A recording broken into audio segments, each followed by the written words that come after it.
He's reborn as an ant, a little pathetic ant worker who just hatched and can barely dig the ground. Meanwhile, the monsters around him are huge and hungry, eager to eat him right from the get-go. Now he has no choice but to run, hoping to get strong enough to deal with them later. Just recently, he was a human, and here's how he became an ant. As this guy wakes up, he tries to understand where the hell he is. Turns out, he just died. The last thing Anthony remembers is casually reading a book in the comfort of his home, and now he's stuck in this endless white void. If this is heaven, then where's the swimming pool and the all-you-can-eat buffet? He then gets another system message saying that he will soon awaken to experience life again in a new world, and his guide there will be Gandalf himself, who says that Anthony will be reborn into the magical world of Pangera, where destiny and luck will determine his fate. He'll start with some initial stats that seem pretty solid on paper. Anthony even hopes that maybe he'll be strong, like the MC in his favorite video game, but a more detailed rundown lists his skills as digging, acid shot, grip, and bite. And even more shockingly, his species identification lists him as a hatchling ant worker. Anthony just can't believe he's going to be reborn as an ant. If his mana is non-existent, then he can say goodbye to the dream of being a sorcerer. Gandalf has some explaining to do, and his skills rundown was just weird. There's the bite, then there's the much more bizarre acid shot. Where the hell were his overpowered MC skills? The most alarming of all was being listed as a hatchling ant worker, a Formica. He'll not only be reborn as an ant, but a newly hatched worker ant at that. Maybe Anthony royally screwed over someone in his past life, so Gandalf the system is punishing him. But that's impossible. He barely had any connection to other people in the past. Judging by his empty bookface inbox and his crippling introversion, he was painfully reminded that he didn't have any friends or any other meaningful connections. Gandalf urged him to go forth and forge his own path. Maybe it will be the ant's path. If that's the case, then Gandalf can just go and forge his mother too. Wholly unprepared for what's to come, the gruff voice started counting down for the initialization of the soul transfer. 3, 2, 1. It felt like everything went mute when the count finished. Soul transfer has been successfully completed, and with it comes the booting of the hatching process. Anthony has been thrust into a bizarrely uncomfortable position. His body felt weird. It felt like being squeezed in from all sides as he shook fervently. He wasn't fully buying all the text boxes from earlier, but he's really being reborn as an ant. It's really happening. Surveying his new frail body, he felt 6 legs. That's 1 check for the ant body checklist. 2 antennae are present. His strong mandibles are fully functional. Counting from head to the end of his abdomen, he counted 3 distinct body segments. He used to have pet ants and now he's become one as well. It sounds like a weird nightmare scenario. Not to mention the poor lighting condition. It's darker than a moonless night in his current location. Everything's pitch black, and it's not helping that his vision's as blurry as can be. But upon walking for a little bit, Anthony started seeing some faint and blurry, but behind the light at the end of the tunnel, there was something blue. Fortunately, he can still see colors. Aside from that, he wondered what else he was capable of. Maybe it's time to use his new ant anatomy to its full potential. Sensing the environment using antennae felt weird, but he could feel unidentifiable smells and air currents ahead. The standout smell was the scent of staleness, which indicates that he must be under the ground. But if he's an ant, then wasn't he supposed to smell pheromones? With no pheromones to sense, then where's his brethren, the colony? Anthony has been given a second chance in life, and he doesn't want to be a loner in this one too. Upon walking for a few more minutes, he started catching on to the scent similar to his. Maybe a new comrade was waiting at the other side of the tunnel. He just needs to follow the blue pulsating light while hoping that nothing bad can happen as he reunites with an ant brother. His excitement grew the closer he drew to the exit. He excitedly scurried to meet a fellow ant body determined to assist in whatever task they'd need for the glory of the colony. But his arrival at the end of the tunnel did not go as he expected it would. His new comrade looked like he was in deep trouble as he flew in the air against his will. On the other side was an abominable beast, grinning happily with his sharp teeth on full display. Densely packed muscles contained under a strong layer of rough scales. It's the stuff of nightmares for someone as small as Anthony the ant. With the possible comrade neutralized, the reptilian beast was free to predate on his prey while smugly crunching away. He didn't even eat the ant in one go. He bit the poor guy's body into pieces first. Anthony started panicking. He's just a guy who loved ants and books. He didn't sign up for whatever this was. As much as he would like to refuse, this was really happening. This is his reality now. Ants getting chowed down and trampled by monsters. The other ant trapped in the monster's feet looked at him with pleading eyes, and it felt like a wake-up call. What can a single ant even do in his position? Well, there's just one thing that came to Anthony's mind. It's his only move. It's to run as fast as his newly hatched 6 legs could possibly move. Run like his life depended on it, because it did. Running for the first time in a new body, he was clumsy as hell. He even tripped and fell face first. After running for a long time, he should have escaped the territory of that monster now. But what if another one casually waltzes down this tunnel and spotted him as a quick snack? His only way of survival was to throw away his human conventions and to think like an ant. As if by instinct, he knew what he had to do. Dig! Dig as hard as he could. It's one thing to know what an ant would do, but it's another to execute it. His legs were not cutting it, he was just scratching the ground. That's when Anthony remembered his time observing his pets. Ants use their mandibles to dig, so he basically needs to dig the ground using his face. Without wasting another second, he immediately buried his dependable mandible in the rough surface and started munching on dirt. Now this is what you call digging. He made more progress in just a few seconds, using his face compared to using his legs for a few minutes. After digging to an appropriate depth, he carved out a spherical space with plenty of room to move. With a new base camp established, Anthony the ant could finally lie on his back after a hard day's work. He's safe for now, but getting spotted by other animals would be a death sentence. How did he even get to this place in the first place? It hadn't even been a full day, and he had already encountered a fearsome beast. New ants should be born inside a colony, protected and surrounded by allies. Judging by the fate of his poor fellow ant up in the reptiles' territory, things are messy. He might not be the only one dropped into these hopeless straits, which means that a raid was afoot. With a bit more time to think, Anthony remembered that Gandalf the system said something about a skill point and biomass. The world that Anthony now inhabits is a mystery. The descent of the system resulted in the civilization's hefty gains, but they can no longer recall what they've lost. Back to Anthony's dilemma, he currently has 1 skill point and 1 biomass to spend. He has to make it count. If this is a game-like situation, there should be some sort of menu screen he can access. At first, he tried raising his legs and screaming "level up" into the air. Not only did it not work, but he also looked like a fool too. Another idea cropped up in his mind. Maybe this one will do the job. He resolutely swiped in the empty space in front and yelled, "Status open," as loud as he could. And it worked! A very interesting text prompt appeared in front of him. He still can't tell if his stats are high or low, but regardless, he can see them freely now. At the Skills tab, he saw Grip. Maybe it means that he'll be able to hold on to things pretty good. In its description, it stated that Grip is the ability to hold onto surfaces and objects without letting go. An example of its application is the ability to walk through walls. Anthony's eyes sparkled with joy after reading that. This might be the merciful and triumphant return of Lord Gandalf the System, his lord and savior. He might just be a text box, but he would surely have the most luxurious beard and eyebrows in the world. In lieu of a better name for this praiseworthy voice of blessing, Gandalf will stay Gandalf for the time being, and Anthony will praise that name for he has been bestowed the most precious gift, the ability to access crucial information with a single thought. Looking at his skill spread, he knew that focusing on making the right choice was vital. Should he take the acid shot? Maybe improving his digging abilities would provide more benefits. Gandalf is great, but it's up to Anthony to figure out what his skills can do. As far as he knows, there are many species of ants on Earth that are capable of shooting formic acid from their rear zone. So, he must belong to one of those monstrous species of acid-spraying ants. It opens up the option to attack without getting too close to the target. It's a course of action that could lead to avoiding instantaneous destruction in combat. A long-ranging attack would be very helpful, but considering his current predicament,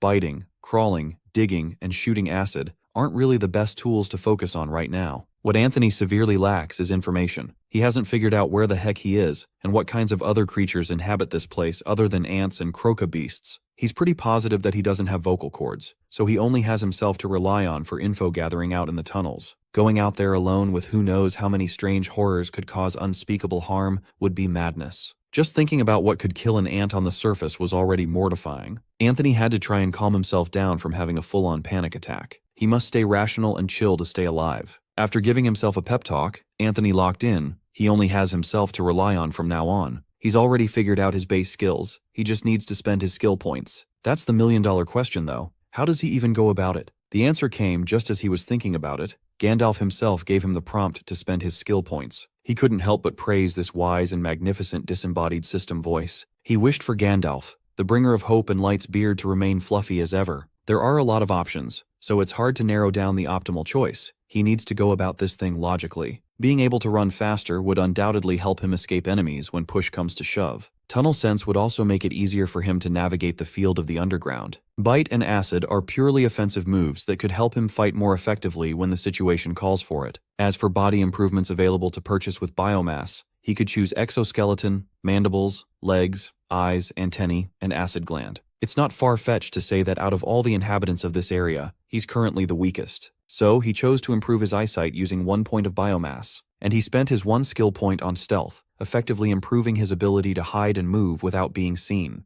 Upon confirmation, his eyes started burning like hell. It was like a literal fire was ignited in his cornea. The sudden pang of pain felt like a betrayal from Gandalf himself. Anthony rolled around the floor, trying to distract himself from the pain of his burning eyes. But once things had settled down, He admitted that it wasn't really as bad as he thought for body improvement. If he still had a human body, the process would have undoubtedly taken forever. Now he has gained effective countermeasures for what the territory has to offer. With newfound confidence, he crawled his way out of the tunnel because it was time to explore. His vision felt clearer. There are no distinct smells or detectable vibrations in the distance. He was presented with a choice between two pathways. The right path is where the beast ate the other ants, so that's a no-go, which leaves him with only one choice. Go left and take on whatever this path may have in store for him. The panicking ant was gone. Anthony, the confident explorer, had taken over. He hurriedly crawled as fast as possible, and his speed wasn't bad at all. Anthony laughed inwardly as his adventure was going on without any hitch. Logic dictates that hanging upside down should help his stealth and grip skills. Now he just needs to use his new eyes. Compared to before, he could see a little better now. He even spotted mysterious twisting and branching blue veins in the rocks. With improved vision, he can also see what's going on with his body. With time, a newborn ant's soft and white exoskeleton should harden. Continuing his crawl, he eventually reached the end of the tunnel and was greeted by a blinding light. It was coming from the blue veins and the pool of water in a cavern. The reservoir was huge, but so were the monsters hanging around it. He was so focused on the water that he almost didn't see the fearsome beasts lurking around. Assuming that he's the weakest creature right now, he'd be as good as dead if he's seen. Stealth will not only be vital for survival but also for effective information gathering. As for his eyesight, everyone knows that having bad eyesight sucks. Anthony was so used to human vision that switching to pathetic ant eyes was disorienting. If something wasn't moving, he could barely see at all. You must remember that ants are a communal species, thousands to millions of weak individuals combining to create something strong. A single ant would have terrible senses, and they make up for it with unity. That's precisely what makes his position miserable. He's all alone, and he's supposed to survive when he could trip over a napping dragon with his bad eyesight. So he was determined to make improving his eyes a priority, and wouldn't stop until he could spot a cockroach twitch through 5 meters of solid stone. After some time, Anthony developed his new red exoskeleton. As he surveyed the cliff above the pool, he started hearing some awful noises all around. Walking up to the walls, he knew that he needed to get a closer look. After a few minutes of gripping and racing to the top, he's almost at the source of the sound. Charting the ground with his improved eyes, he just can't seem to pinpoint the spot. He could barely focus with all the strange blue lines wriggling on the surface getting in the way. Seeing the droplets of water coming out of the ceiling, he finally saw the source of the water pool. But that shouldn't be the source of the bizarre noise he kept on hearing. Anthony really needs to lock in, as there must be something else that he's not seeing. It was common sense, but he failed to connect the dots. Of course, it was the monsters that were making those noises. From the safety of the ceiling, he observed the growling wolf beast below. Noticing that the dog's eyes were drifting his way, he immediately hid behind a protruding rock. That was way too close for comfort. Maybe it's time to test out his new ability. Anthony finally busted out his brand new stealth mode skill. His red exoskeleton immediately turned transparent. It was sick. With his exposure being taken care of, he should be able to observe what's up with this pool in peace. He already got a good look at that nasty wolf lizard beast that almost spotted him earlier. What's next up to take note of is none other than his worst enemy, the one that slaughtered his fellow ants, the homewrecker and baby snatcher himself, the malignant croca beast. No matter how he looked at this monster roster, Anthony couldn't help but feel that something was off about the situation. None of these dangerous creatures were attacking each other. It's like they have a quiet agreement made in a round table or something. Anthony didn't cross out the possibility that he missed a Great Monster Peace Treaty meeting or something like that. He knew that it would be impossible to get any solid answers by staying still in one place. Maybe moving a little closer to the action would help, but he must constantly remind himself that slow and steady wins the race. Crawling down from the ceiling took a few minutes with his size. If ants could physically sweat, then water would already be running off his entire body so fast that it would be enough to fill a second pool in this mysterious cavern. But his exercise wasn't for naught. Moving around with stealth active has leveled it up to level 2. He traveled a significant distance to get down to where the action was. His initial suspicion regarding skills was correct. With constant use, they can be trained to higher levels. Hiding and observing would essentially allow him to kill 2 birds with 1 stone. He could actively gain precious information while training his stealth. While his confidence was ballooning, he had to shoot it down and snap out of it. Being too cocky like this was bad. If he's spotted, he'll be dead meat. Calming down, he got close enough to see the next set of monsters roaming around the water. There were beasts tangled in a clump, so it was pretty hard to see what it really was. Upon getting closer, he was greeted with piercing red eyes, blue pincers, and legs. Hundreds and hundreds of legs. Anthony saw the gruesome anatomy of the centipedes and couldn't help but throw up. He cursed this damn dungeon for showing him something so disgusting. He could really use some meds right now. As for the last resident of this cursed place, the lizard monster didn't look so bad. He does need to watch out for those nasty spikes though. He might be the weakest right now, but Anthony could see the possibility of turning all these terrible creatures into a possible harvest of biomass. All the points in the world are just waiting for him. But in order to do that, preparations need to be made and they have to be thorough. Over the next few hours, he diligently stayed over the pool while gradually shifting his position to stay hidden from the residents. He carefully observed the way the creatures moved, taking special note of where they went after leaving the pool area. On hour 1, the first pair to depart were the centipede beasts and the croca beast. Strangely, they headed for the same place to exit. On hour 2, the next one to call it a day were the wolf lizard beasts. They went straight for a small tunnel at the south end. On the third hour of observation, the last one to leave the pool was the spiky lizard as it crawled to a wall and disappeared. It looks like we have another wall dweller like Anthony himself. He'd call the reptile brother if he didn't have to hunt down and eat the prey. That intense espionage session raised his stealth to level 3. In this place, patience is rewarded. It came at a perfect time too because his poor ant claws needed a break badly. After arriving at his exit point, the home sweet home was finally just one dig away. Anthony wished that he could relax, but he can't afford to do so. There's more work that has to be done. First, he could desperately use more breathing room in his base camp. That's going to require some digging. Using his strong mandibles, he started munching on the ground excitedly. He diligently gathered the soil by instinct in the process of securing his place. Just when he hit digging level 2,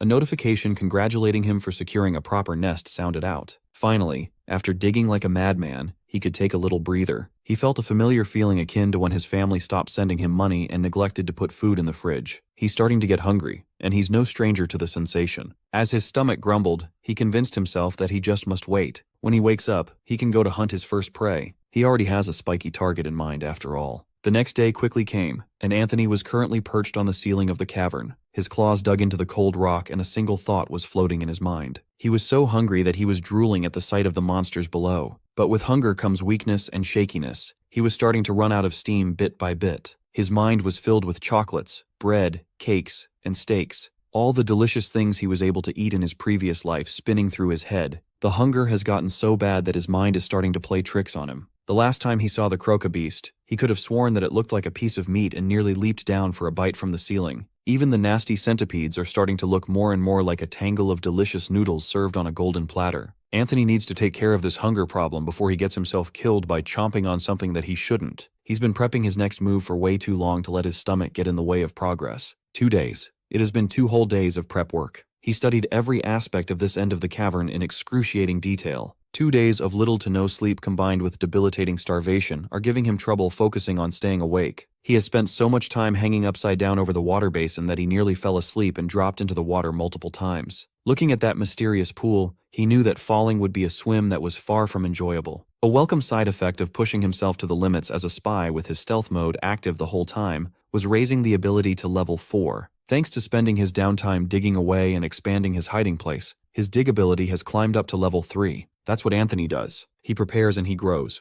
That's how the weak can target the strong. Still, hunger is a hard enemy to face. He could only hope that he could successfully conquer his first prey soon. As his antennae twitched, he sensed the target closing in. He could already smell the stench coming from the beast. When Anthony saw the light being reflected from a pair of reptilian eyes inside a groove, he knew that it was almost showtime. His chosen prey has been using the wall on the side of the cavern as a resting place, crawling down to get a drink in the pool once each day. It's basically an isolated creature with a predictable movement pattern, a creature that can be defeated. After a few minutes, the spiky lizard finally came out of its hidey hole for its daily drink. It's about time to test if Anthony's prep work could lead to a successful execution. Activating stealth, he quietly walked on the wall, trying to catch up to his reptilian prey. He assured his stomach that they wouldn't have to wait long. They just need to get in the right position to strike, and the mission will succeed. Upon getting a closer look at the lizard's spikes, he knew that getting stung by one of those would be mortifying. But he can't start thinking fearfully now. Fear is the mind killer, and his stomach is counting on him. He's prepared so much that he can't afford any distractions. The timing of his pounce will determine everything. Once his planned position had presented itself, Anthony did not waste a single second to attack. His stealth gave him the opportunity to spew out his acid shot from above, splashing it on one of the lizard's legs. Anthony was already celebrating inwardly as Phase 1 was a success. Getting out of stealth mode, the lizard was squealing in agony with its leg melted to the flesh and bone. When the prey finally saw the one responsible for its pain, Phase 2 came into full effect. He taunted the lizard, asking it if it really wanted to battle on the wall, an action that was practically akin to courting death. Anthony's incredible grip still is already at level 3 after all the espionage he did. Neither the wall nor the lizard would be a challenge to him. Also, he has the natural advantage of being nimble and light while the beast is heavy and slow. With feet burning from the acid, maneuvering around the wall would be impossible. But the simple-minded beast was blinded by rage. It used its strong tail to try and shake down Anthony. With some extra force injected into the tail crash, the cavern's wall was wrecked while Anthony jumped out of his advantageous position for safety. Everything is going according to plan so far. He was practically playing with his food at this point. His next acid shot was aimed squarely at the lizard's face. Another melted wound, another session of writhing in pain on the ground. Quickly jumping through the cavern walls, Anthony adjusted his position to a safer and more advantageous spot.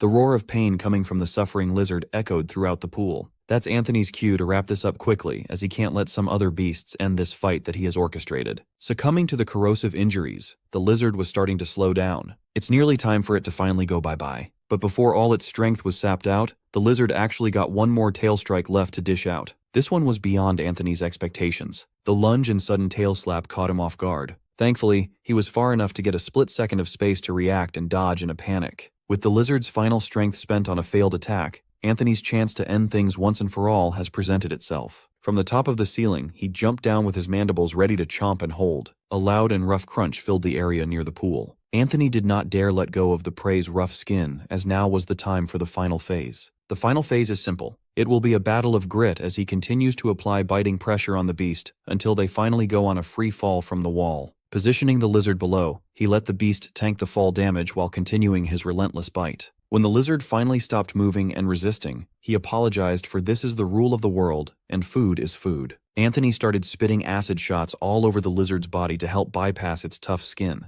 In the process, the acid shot has also climbed to level 2. It was a quick level up. Inspecting the prey, he noticed that the poor thing wasn't dead yet. It looks like they'll have to take the next step the hard way. For both the prey and the predator, that is. Anthony mercilessly munched on the dying lizard's tough body, blood and guts staining the ground. The gruesome crunches filled the room. After some time, his bite climbed up to level 3. It took him 10 whole minutes to do it, but the horrific job was finally done. After being reinvigorated by the sustenance, Anthony felt like a daredevil that had just hunted. He felt like a knight fresh from his latest death-defying battle. He came, he saw, he conquered type thing. He literally gobbled up the enemy after the win. Now that he's thinking about it, he realizes that he's never worked this hard for something. No, he never pushed himself for anything in his past life. Looking back at how he lived, he mostly remembers feeling numb all the time. But now, he has defeated a level 2 Spinetta Lacertos, reaching level 2 with the XP drop. An additional skill point has been awarded. Gandalf was suddenly so talkative with all the notifications. So, this lizard is a Spinetta Lacertos, a name that sounds vaguely Latin. This was not his first encounter with Latin characters. His species assignment has him labeled as Formica. Recalling his ant-keeping hobby, Formica should be the Latin name for woods ants. If every creature in this world has a Latin name, then his book smarts will undoubtedly come in handy. Aside from that revelation, he also learned 3 very important things regarding his situation. First, he can gain experience to increase his level after defeating other creatures. Second, he can earn a new precious skill point to allocate at every level up. And third, since this Spinetta thing was a level 2 monster, he can assume 2 more conjectures. The lizard was either born at level 2 or it managed to level up once. More importantly, he can't possibly forget what he came here to do. And that is to claim the body of his prey to strengthen his own.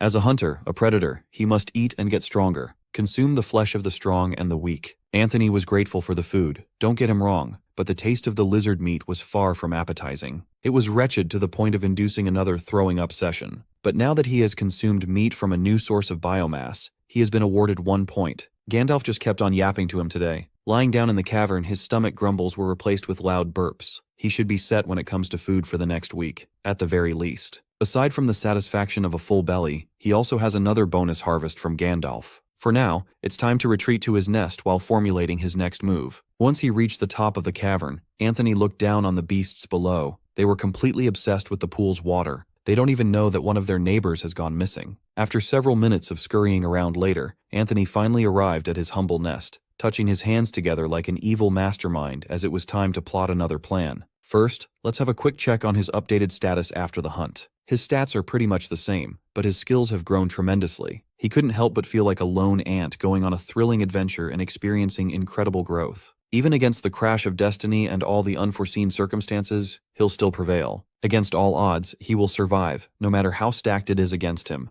But that's enough daydreaming for one day. He needs to get down from the clouds and be realistic now. Shaking his head from left to right, Anthony locked in on the present. Right now, he needs to make another pivotal decision, and it requires him to be prudent. He only has 2 biomass points to spend, so he'll have to consider all the options carefully. His gaze kept on going to the same place, his eye mutation. He wanted to evolve his eyes to +2 for the love of the blessed light. When Gandalf's voice asked him if he wanted to spend 2 biomass points to reach the next level, Anthony did not hesitate to confirm. He really could not get used to the abrupt effect of burning his eyes out for the sake of improvement. He hated the burn so much. After a while, his eyes were watering from the pain, but it was finally over. His current vision is still far worse than the average human's eyesight, but it will have to do for now. Now he has to spend his single skill point. Luckily, this decision wouldn't be too hard as he already had a skill in mind for some time now, and that skill is called tunnel sense. He's been in this cursed place for a few days now, but he's still clueless about most of its aspects. There are just too many unknowns in this world, so tunnel sense could be vital for his long-term survival. Using this new ability, he can essentially broaden the range of his every action. It would allow him to explore farther than his comfort zone while still being secured to make it back to his only place of relative safety, his nest. When Gandalf asked for confirmation, Anthony happily obliged with a smile on his little face. Obtaining a new skill felt wildly different from the pain of the body modification process. He described it as feeling like water running through his hair in a shower, except it was flowing and happening deeper inside his head. After a few moments, Gandalf informed him that tunnel sense had been learned. He could only hope that it would show how effective it was in his next exploration mission. Anthony gathered some leaves from the cavern and fashioned them into a bed. Before his next exploration, he rightfully deserves a nice and comfy nap. While he was slumbering, the sound of human footsteps was closing in. 2 figures that looked to be human were traversing a dense forest with a single source of light. The woman asked the man if he saw something. He assured her that it was nothing. It's just that his mind has been playing tricks on him lately. Besides, wherever they are going, any monster that would try to threaten them would be in for a very rude awakening. With his belly no longer bothering him with hunger, Anthony felt like he was sleeping on cloud 9 in pure bliss. It was so comfortable that he wished to stay in this place forever. But his paradise of a dream was interrupted when he was jolted awake. He managed to roll out of his bed and planted face first into the hard ground below. In hindsight, he should have seen it coming. Dreams like that are always too good to be true. But it gave him the clarity to forego lingering on unobtainable things. It's time to focus on exploration and mapping out a plan for his next prey. Anthony the ant snickered deviously. Before doing all the busy work, there was something else that he wanted to try. Using his antennae as a makeshift heart symbol, he yelled "unlock" inside his mind like a magical girl. When that didn't work, he tried the keywords access profile. He thought about using Gandalf's example through using Open Sesame like the movies, but didn't even bother trying. He really thought that one of those would work to accomplish what he was trying to do. After consuming the lizard, Gandalf informed him that he had unlocked a basic profile of the Spinetta Lacertos, but he was struggling to find the right keyword to access the damned thing. It only occurred to him now that maybe he's been overthinking the entire process a little too much this whole time. So, he loosened his grip from his nest's ceiling, falling to the floor and yelling the Latin name of the lizard while making a superhero landing. Surprisingly, it worked. The whole basic profile of his first prey has been opened for him to read. Gandalf really has his back in times like this. Spinetta Lacertos can be translated to thorn lizard. It has sharp spines that contain dangerous venom. After all the trouble that he went through, that tiny tidbit of info was the only thing he got. It was very disappointing, but Anthony needs to get a grip. It already stated that it's just a basic profile after all. Perhaps the system works gradually. If he hunts and consumes more of the same species, he might be able to access a more detailed profile with more useful information. He chose to shove that matter away for now. He has more pressing matters to attend to as it's time to pursue his next task. His trip back to spy on the residents of the pool felt a lot lighter as he sang while traversing the ceiling. Another day, another monster to make a prey. From the looks of it, it seems like not much has changed since he returned to his nest after feasting. He noticed a tiny difference from before, though. With his newly improved +2 eyes, the pool below seems to be glowing slightly brighter than it did in the past. What he's most curious about in this predicament is related to the pool and its water. On his first day in this place, he almost became a snack for the croca beast, yet all the running didn't make him thirsty. On day 3, he found the leaves for his makeshift bed, and he didn't feel thirsty either. Day 6, when he finally gorged himself with lizard meat, and he still didn't crave a drop of water. While all these monsters come out of their way to drink from the pool, Anthony, an ant monster himself, has not felt thirsty at all. He was supposed to be a monster too, right? So, what compels the other cavern residents to drink the water when he personally doesn't have the urge to do so? Is there something fundamentally different about them or himself? With those questions in mind, Anthony already knows what he has to do next. He scurried down from the ceiling to finally investigate the mysterious water of the pool and live to tell the tale. It could be incredibly dangerous to go down there, so it's wise to take baby steps first. Even in the face of the dangerous centipede lump, he must remind himself not to go too far and too fast. Observing the beasts around, there really is a large proportion of lizard-like creatures in this damp place. There's the bipedal croca beast and the spiked lizard. Every beast has some sort of reptilian feature in their anatomy. Maybe it's some kind of pattern. While he was lost in thought, he failed to notice that a wolf lizard was curiously and furiously coming his way. Just as it was about to pounce on Anthony, the dog started retreating nervously, confusing our ant boy. Looking behind, it seems like the wolf lizard was wary of the towering centipede. Anthony was lucky enough to avoid the wolf lizard's attention, but the centipede beast is another story. Their whole tribe slithered and hissed like disgusting overgrown mutated insects. Their crimson gaze focused on a lone ant. Judging from their refrain to take action, Anthony thanks the gods that his hypothesis was right. You might be wondering why the survival-minded ant would risk coming into the open in the pool area right about now. Well, there's only one reason why he would expose himself in front of these monsters that could kill him in a split second. With his days of observing the behavior of the residents, he has never witnessed a creature approaching, drinking, or leaving the pool area be attacked, not even once. It's like a neutral zone of some sort. Now, there are plenty of conflicts during those scouting days for the lizard, but the monsters always take their disputes outside the pool area. In conclusion, there must be something special about this water force to compel the monsters to hold back. And Anthony was positive that it didn't have anything to do with just simple hydration. He knows he can't avoid it out of sheer curiosity, but he really doesn't want to drink the pool water. Anthony just steeled his resolve, closed his eyes, and dunked his face into the pool to drink some of the mysterious water. His immediate reaction was to jump out and roll over, for the water burned like hell on his tongue. The portion that he managed to swallow lit a fire in his insides. It felt like drinking hydrochloric acid for some unknown reason.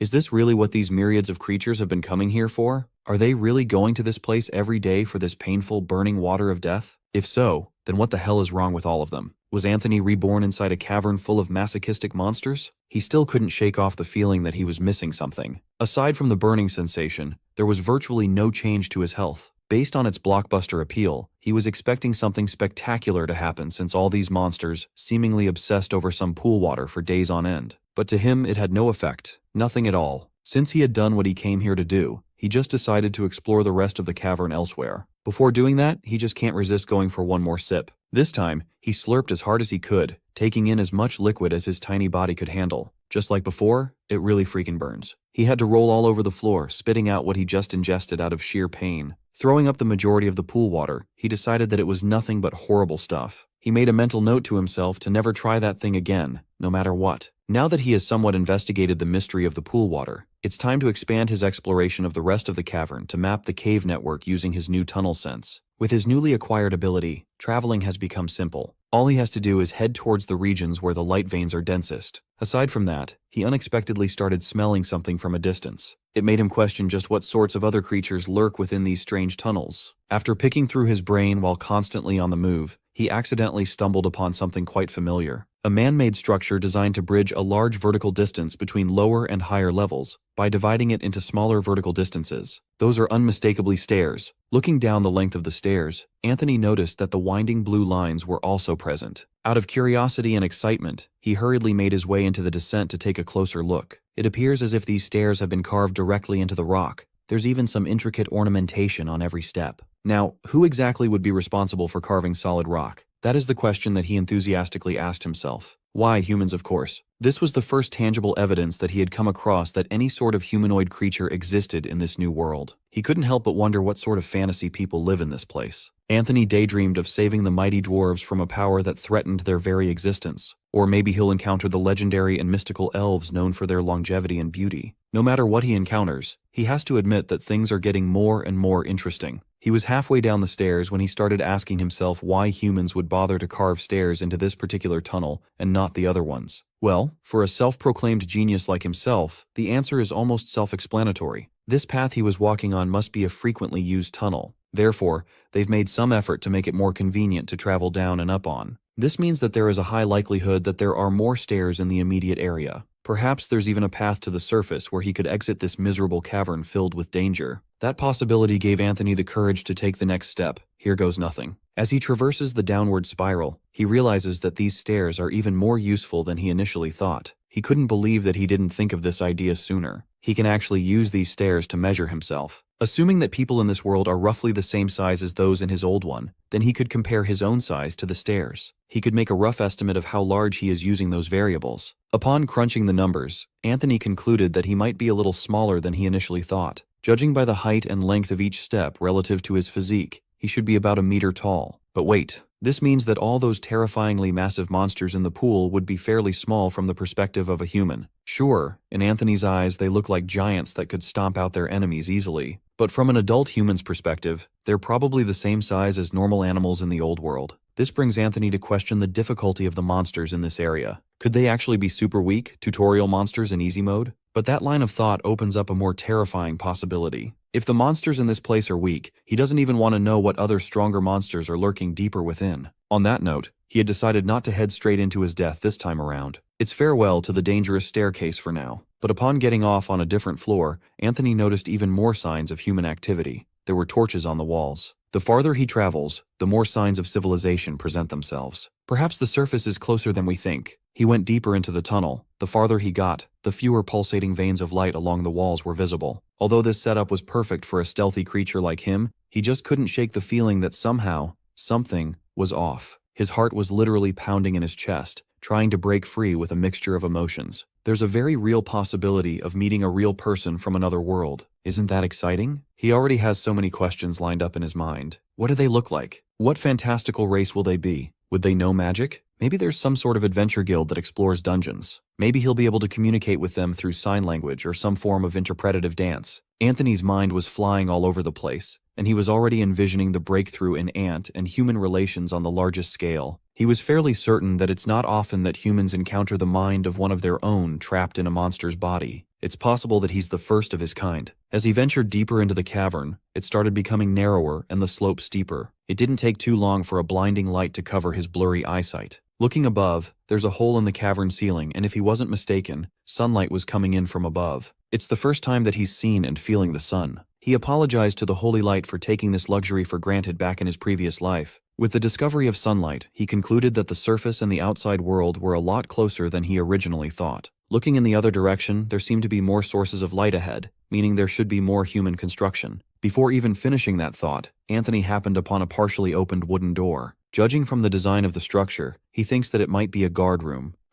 in the middle of some dungeon. But the more curious thing was the red light emanating out of the guard room window. This light was different because it was moving along the sound of scrambling footsteps. Who would have thought that it was humans? Real humans clad in light armor and holding some kind of lighting device. Anthony just stood there, amazed at their device that could possibly detect the presence of monsters. Because of how dark these caverns are, it must be hard to traverse and find what they're looking for. While the woman held the device, the man started emanating a magical light in both of his hands. It felt unreal to watch it in real time, but Anthony reckons that this was magic. Real magic. He praised Gandalf for bringing him to a world of magic. He's already wondering if these people would teach him some spells or something. While our boy was foaming at the mouth with the possibilities, the man started aiming his arms in Anthony's direction. Wait, wasn't that red crystal supposed to detect a monster? That must mean that it's active right now. Because he got so caught up in the moment that he forgot that he's also a monster, Anthony was put in a spot where a magical spell has been locked onto him. He's dead meat. It wasn't supposed to go down this way, right? He just made a mistake. But the only prudent decision to make right now was to scurry away like a bug. Run, Anthony, run! He tries to plead mercy from the humans, but he doesn't have the capability to speak. To make matters worse, he tripped on a loose piece of rock on the way to his escape.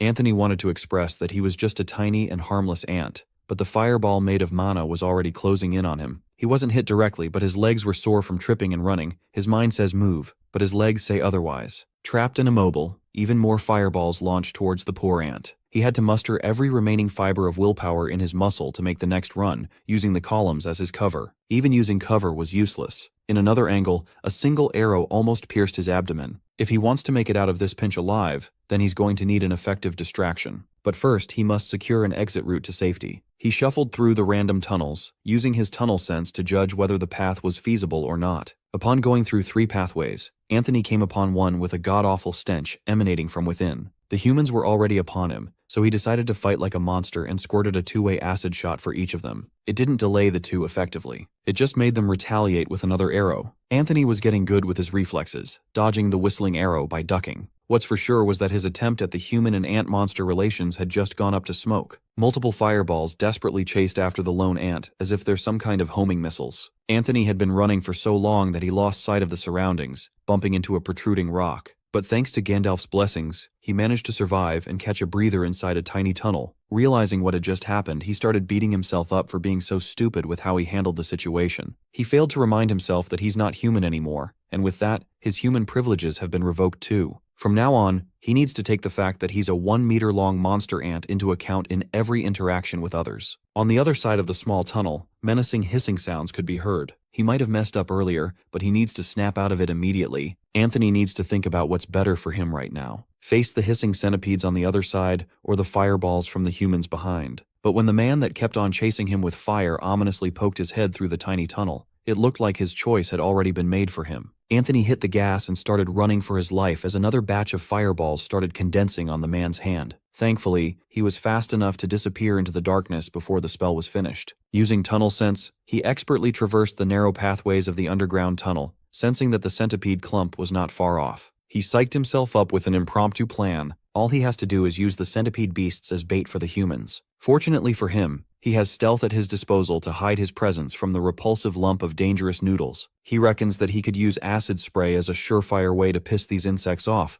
but what comes after that would determine his fate. Escaping the angry horde would be the ultimate race against time, and he's doubtful whether he could pull it off or not. Deactivating his stealth mode, he knew that he didn't have any other options available. So, it's now or never, do or die. He carefully aimed his rear end at the clump and started spewing his corrosive acid shot on the beasts. It was an expertly aimed scatter shot that hit just about every centipede in the clump equally, but an acid shot just wasn't powerful nor corrosive enough to go through the horde's bodies. That's fine though, he wasn't hoping to kill them anyways, but he achieved what he was trying to achieve. He pissed off the lump of deadly centipedes. They immediately went after our poor ant boy with their endless legs for days. Now the race against time has officially begun. Several minutes of intense running later, Anthony was already crying because of the mess that he's tangled with. Getting to the entrance of the tunnel system was just taking so damn long. At this rate, his stamina will run out before he can execute the bait plan. Along the way, there are even some close calls of almost getting devoured as centipedes lunged at him with their powerful bites. Seeing the light at the end of the tunnel, Anthony hit a second wind. On the other side of this thing, salvation is waiting. Like a deranged insect, he leaped out of the tiny tunnel where the man was waiting for him to come out to get charred to bits. The man wasn't expecting that it would be an oversized insect party, as the centipede horde also escaped from the hole like sickening trains. Anthony made a safe landing with all the commotion happening. All that was left to do was make his escape. But that's easier said than done when a horrific crawling beast has been pissed off to chase him to the ends of the globe. Running would be of no use now. He just tucked his body in and repeatedly chanted that he didn't want to die. As if Anthony's desperate chanting reached the ears of a god, the centipede lobsters started blowing up before getting to him. Who was blowing up and cutting up the giant centipedes, you ask? Well, the humans on the other side of the tunnel were just trying to catch an ant. Anthony kept his head down, not daring to attract attention and violence in his direction. He wonders if this is his chance to escape the chaos. He inwardly excused himself as he carefully crawled through the battlefield. It would have been a perfect escape if not for some of the straggler centipedes seeing and chasing after him like tenacious little critters. He was so preoccupied with what was happening behind him, only to bump against a human leg up front due to sheer carelessness. Anthony slid back before the human's twisting spear skewered him from above. Moreover, the spear strike supposedly aimed at him landed on the straggling centipedes hot on his trail. Once again, Anthony thanked Gandalf the system for giving him such bountiful luck. He has been spared repeatedly with a higher power's perfectly timed interventions. He would love to praise the bearded wizard more, but he is still in deep trouble. His luck would not be enough to stifle the two enemies trying to catch up from behind. Public enemy number 1, human male guard, and public enemy number 2, centipede beast.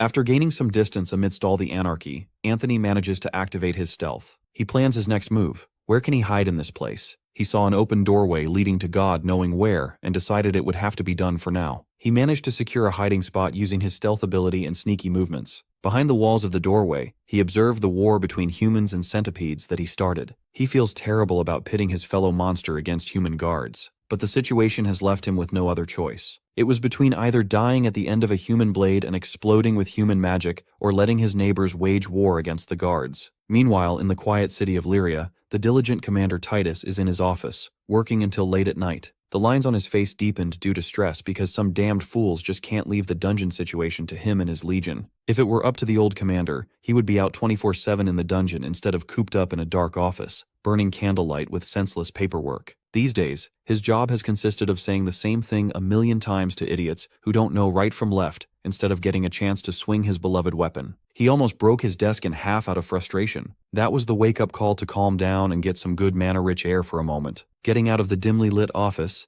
the forward garrison troops outside stood up for the commander. Commander Titus did not acknowledge their presence. He just walked straight out of the halls. Another heavy door opened, and another batch of clean-cut troops stood in attention at their valiant leader. Everywhere he went, everyone would stop what they were doing. He was like a god in this place. The commander pushed through until he reached a simple wooden door with 2 armed guards on either side. Commander Titus demanded a rundown of the situation from Tribune Aurelia, and she diligently complied. 15 minutes ago, a monster approached this guard station before fleeing. The guard team signaled the centurion on duty before pushing deeper into the cavern. From the human guard's perspective, they were dealing with a grotesque ant monster. They were chasing after something that deserved to be killed with the hottest fire and the sharpest blade. Titus found that rundown weird. He confirmed if the monster did not attack head-on, but fled instead. He promptly turned to the unassuming wooden door, alarming Tribune Aurelia and asking where he was going. The commander casually answered that he was simply joining the suppression expedition personally. Commander Titus's interest is piqued by the accounts of a monster with enough intelligence to flee danger. Behind the wooden door, the guard was still busy fighting the intense war against the centipedes. The mages unleashed their best spells to burn the beasts.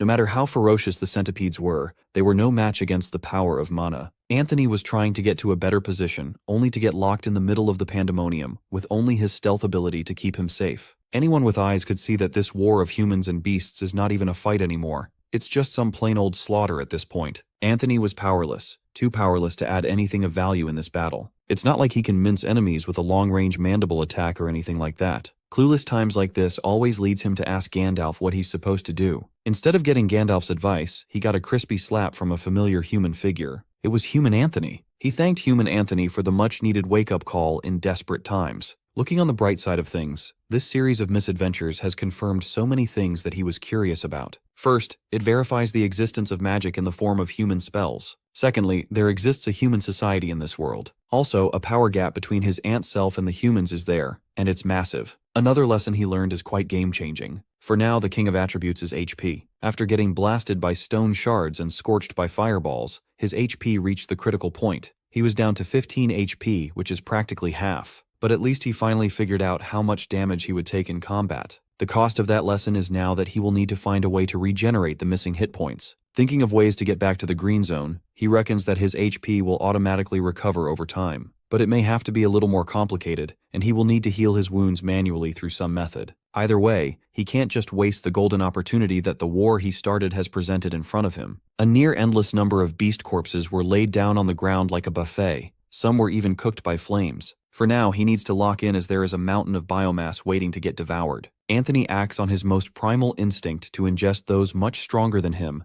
getting stronger and packing on biomass with every second that passes. It took him quite a while to get from one side of the buffet to another, but his harvest was nothing short of bountiful. By the end of it all, he could barely move and breathe with how full he was. Throughout the whole process, he was just picturing a feast fit for a king, as Gandalf intended. In his mind, the centipedes were cooked correctly and dressed to be as appetizing as possible. But reality always hits once the meat hits his tongue and travels through his throat. There's no two ways about it. These centipede beasts taste abhorrently horrendous. Thinking about how much of this disgusting meat he had just consumed, Anthony could not help but throw up. Putting the taste aside, the biomass that he gained is more important. His feast for a king unlocked the basic profile of his prey, the Unguibus scolopendra. He opened the damned thing at once, and it was still useless as always. It just states that the claw centipede has a strong claw and a venomous spike in its tail. Before spending his hard-earned biomass, he wanted to take a look at his stats first. Everything has been progressing smoothly when it comes to skills and stats. Furthermore, his HP has started to slightly recover after some time. Now he has 2 biomass points to freely spend on anything. According to the Holy Book of the Path, the system shall uplift all beings, but only if the mortal kind is united will they be able to pursue its final destination. Plopping down in the comfort of his home, Anthony could finally relax after a hectic day. All he could do was pray to glorious Gandalf for a more peaceful time today. He is planning to accomplish 2 important tasks at hand. First is mutating his eyes to +3. He desperately needs 1 more biomass for that upgrade. To make sure that he doesn't slip up, he reckoned that moving his nest must come right after. After getting some much-needed rest, Anthony got to work. The moment he stepped out of the comfort of his nest, he saw the war of humans and centipedes still raging on. His perfect day just went up in flames. Nevertheless, the work is not going to finish itself. Staying hidden from view, Anthony crawled away from the fiery battlefield. He expertly traversed the caverns while in stealth. He wonders what these soldiers were even doing in this accursed place. They have been trying their hardest to eradicate every monster they come across. When he reached the mystical water pool, Anthony found that the human soldiers had taken over the area. He saw such fancy technology and funky crystals dangling on the water's surface and was enamored.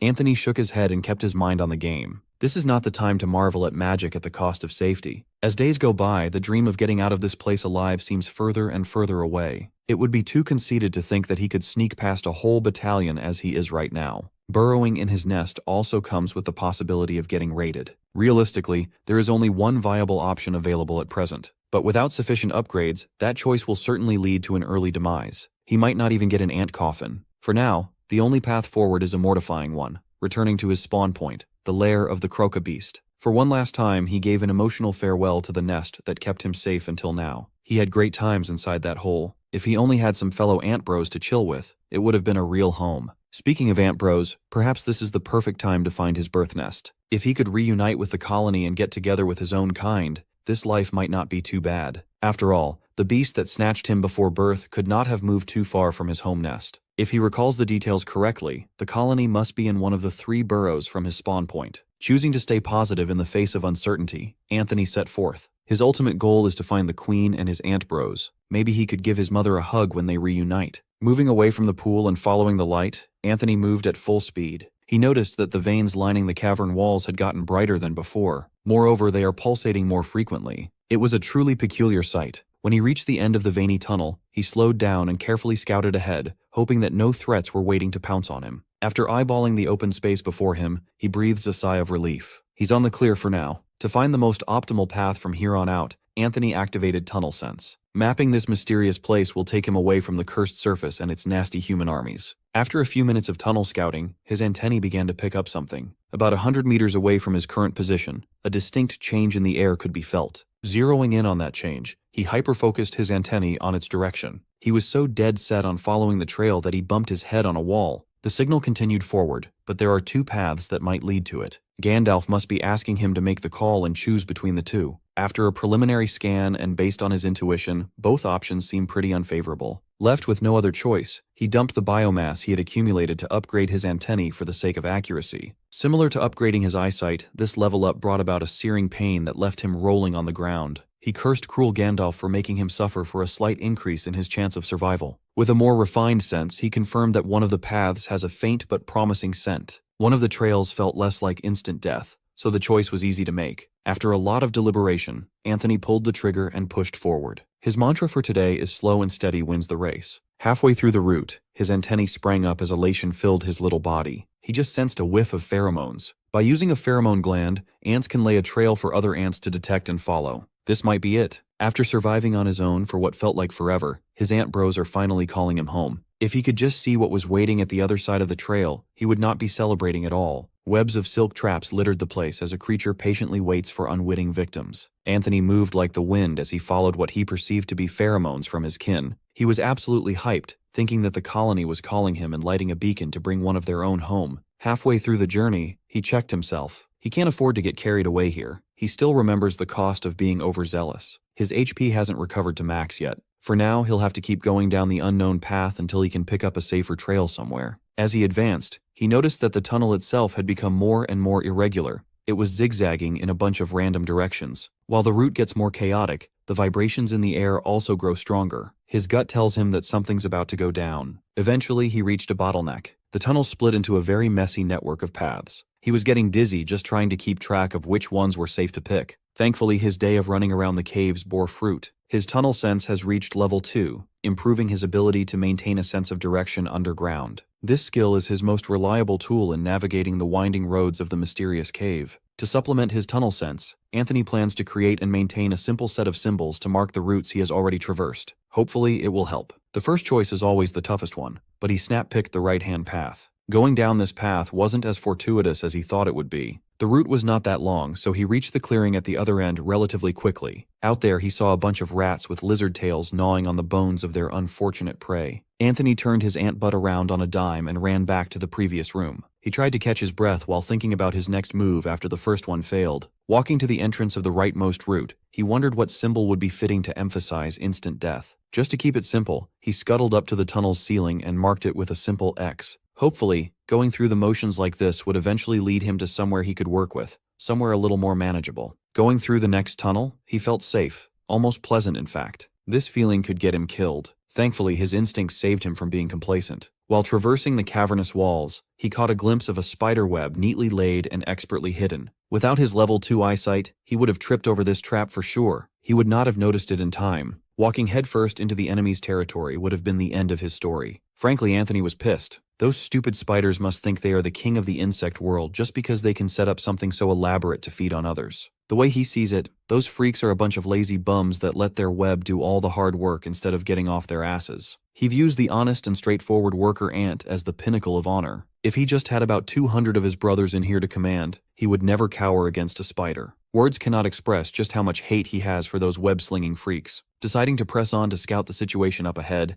Anthony's pace slowed to a crawl. He sees the webs all over the place, but the architect is nowhere to be found. That doesn't mean it isn't nearby. Gathering information takes precedence for now. That's the best way to know the optimal path forward. Once he was out of the tricky sticky zone, he crawled back to the ground where the traps were thin. Using his mandible, Anthony broke off a loose pebble from the floor. With a little bit of wind-up, he flung that pebble up into the mass of spider webs, ruining the elaborate trap with one thwack. Seeing that rock throwing seemed like an effective way to clear the way, he continued flinging. Anthony picked up yet another pebble with his mandible and worked on his pitch. He was like the Shohei Ohtani of pitching rocks into webs. Once he cleared up enough webs to open a relatively safe path, he dashed forward. He knew that the architect of this death trap must be hiding nearby. By destroying the web structure and letting the pebbles stick to it, the monster will eventually surface. As expected, the arachnid freak finally showed its ugly mug. Right now, it must be thinking that lunch has arrived. It only took one look for Anthony to almost hurl at such a hideous thing. The thing had 8 furry legs that could hardly support its fat body. Compared to an ant's perfect 3 body segments and 6 functional limbs, spiders are simply an abomination. As far as Anthony knows, spiders are supposed to be lower on the food chain and roughly the same size as him. The one in front of him might not be a high-level monster. If this many-legged fiend could just sit still for a bit, he could accurately gauge the distance for a long-range attack. Wiggling his butt to perfect the aim, Anthony held until the very last second for maximum precision. Once he accounted for the wind and the placement, he shot his acid out. The nasty green goo squirted all over the hairy beast. Its effect was instantly felt. The hair and the flesh produced a gnarly hissing sound as they burned and melted. Unfortunately, even though he had some upgrades, his eyesight is no match for a regular spider yet. Luckily, he has stealth to make up for his deficiencies. He fumbled the first shot.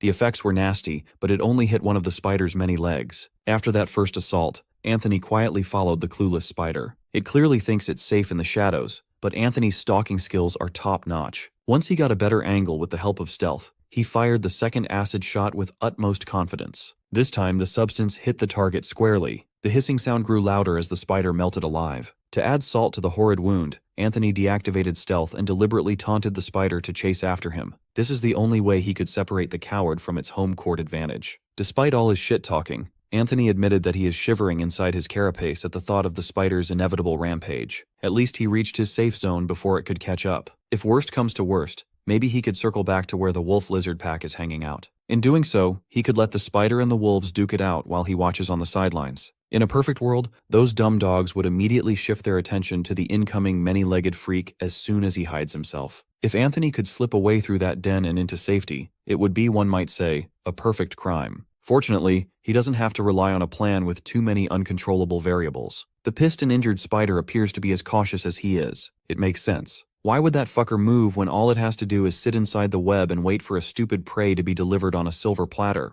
After a nice meal, that spider would undoubtedly heal back to full. Anthony envisioned himself as a spider. He could practically create a domain expansion where food would come to him, get trapped, and he could reap free biomass. He cursed spiders for being creatures in easy mode in this ruthless dungeon. His rage is reaching the skies. To ease his fury, Anthony decided that the spider must die sooner rather than later. A day has passed since the first encounter. Even though he is pissed, he still weighed the odds of winning meticulously. After much deliberation, he concluded that the odds are in his favor. Firstly, the tunnel is unusually bright, even though his eyesight is only at +2. The light makes it serviceable, and spotting the enemy will not be too difficult. Secondly, based on raw estimated stats, the spider and he seem evenly matched as long as he could take away the web advantage. With all these factors in mind, he could probably eat some new biomass and quell the anger in his heart if things go his way. The question remains, how exactly can he lure that freak out of the web? Phase 1 is already complete. With his 2 acid attacks from yesterday, he likely chunked that freak by about 5 HP. The safest way to go about this hunt is to continue harassing the arachnid,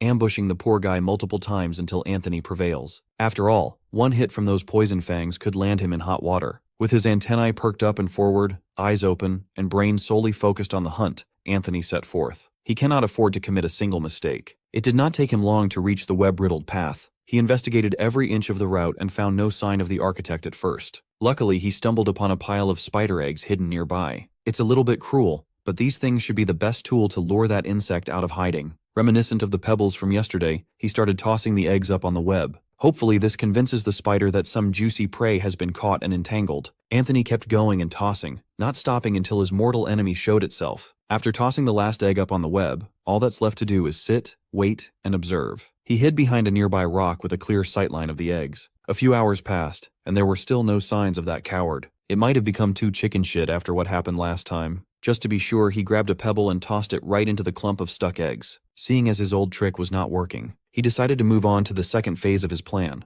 This phase requires a little more finesse as opposed to brute strength. He picked up smaller loose pebbles from the ground, the kind that wouldn't shake or break the web, unlike the heavier rocks. Instead of tossing the tiny pebbles, he gently placed them along the web, barely causing any movement. Using this technique, he's planning to bypass the wall of the web silently. With enough coverage, he should be able to infiltrate the inner sanctum without tipping any alarms. Once he made a big enough gap using the silent tech, Anthony cautiously ventured deep into enemy territory. He's never been this deep into uncharted territories before. Utmost caution is required, for there could be hidden threads afoot. A single lapse of concentration can get him helplessly stuck. That type of mistake could be deadly. Just a few minutes after his supposedly silent infiltration, all his senses warned him of a threat coming from behind. The spider must have been spying on him the whole time. That dumbass was patient enough to wait for him to enter its home court, but it was stupid enough to approach from behind. Anthony opened the orifice in his butt and let one more acid shot loose. It was a critical hit. There's only one thing to do now to seal the deal. With a mocking laugh, Anthony ran out of that web-ridden territory while throwing scathing insults. He was feeling himself for real. He felt like he was one with the wind across the fjords, a gazelle leaving over the plains. Anthony had gotten way too cocky with himself and got snagged by a loose thread of web in midair. He tripped and landed face first on the ground, cursing himself for acting like an ass. Now, he might die before ever meeting his colony or even a singular fellow ant. Anthony started bawling his eyes out. He's way too young to die. He's not even a month old yet. He's been sobbing for a solid minute now, and nothing grim has happened. As it turns out, the loose thread was super easy to break out of. When he turned around, he spotted the big bad spider lying ass up on the ground, its abdomen still sizzling from the acid shot. He really overestimated this arachnid freak. Consuming his prey gave him a new source of biomass, the poor Aranea. As it turns out, it was a newborn spider monster. Anthony is a baby killer. The name fits. He's worried that biting into the little bit of meat won't even net him a single point of biomass. He admitted that the rage he directed at the poor insect was clearly very misplaced. After just a few blasts of acid, it had already croaked. With no way to recover immediately, its health pool had quickly shrunk to nothing. The experience he gained from the kill wasn't too hefty either. Much to his surprise, he gained 2 biomass points for unlocking a new species and eating its remains. With a much calmer cadence, he exited the web-ridden area while destroying the sticky obstacles along the way. Right now, level 3 eyesight is within realistic reach. With his vision out of the life-threatening range, he'll finally be able to concentrate on upgrading other aspects of his body. Maybe he'll be able to actually fight something without resorting to tricks. But he's getting ahead of himself. He can't afford to rely on wishful thinking. Anthony needs to sack it up and figure out how to grow into an adult ant. The most obvious method would be to accrue more EXP to level up. For that to happen, he needs to establish a place where he can safely hunt. As per usual, he heads deeper into the winding tunnels with stealth mode engaged. Not far from the spider's nest, he spotted an odd sighting, a massive crater going down for God knows how deep. It would be safe to assume that the deeper a spot is, the more dangerous it would be. If that's the case, maybe this place shouldn't be explored right away. Save it for later when he's more confident in his chances of survival. Worst case scenario, this is the only trail he can go into. Using his upgraded antennae, he tried to direct his tunnel sense downwards to gauge the danger level, but it simply went too deep to properly sweep. As long as he has a choice, he'd rather not pursue this ominous crater any deeper than necessary. This thing might as well be a dead end, but so is the land above. The certain threat of certain death in the hands of humans looms above. Anthony is basically sandwiched between 2 extremely dangerous choices. It's a migraine-inducing conundrum. Since he'll have to explore all options in the end anyway, he'd rather double back and check some other routes. After skittering his way around the crater, he came upon a few splitting tunnels nearby. In this place, more paths usually mean more monsters to deal with. A few more hours of exploring made Anthony question himself. He suspected that he had just gone on a loop, and the tunnel he chose was just linking back to the first one he came from. This time, he encountered a few more new species on the way to finding the right route. Every time he reaches uncharted territories, he routinely checks for sections of walls he can work with. After feeling around and making sure that the spot he picked had enough structural stability, his mandibles got to work to dig a temporary nest to rest in. With this new hole he can hide in,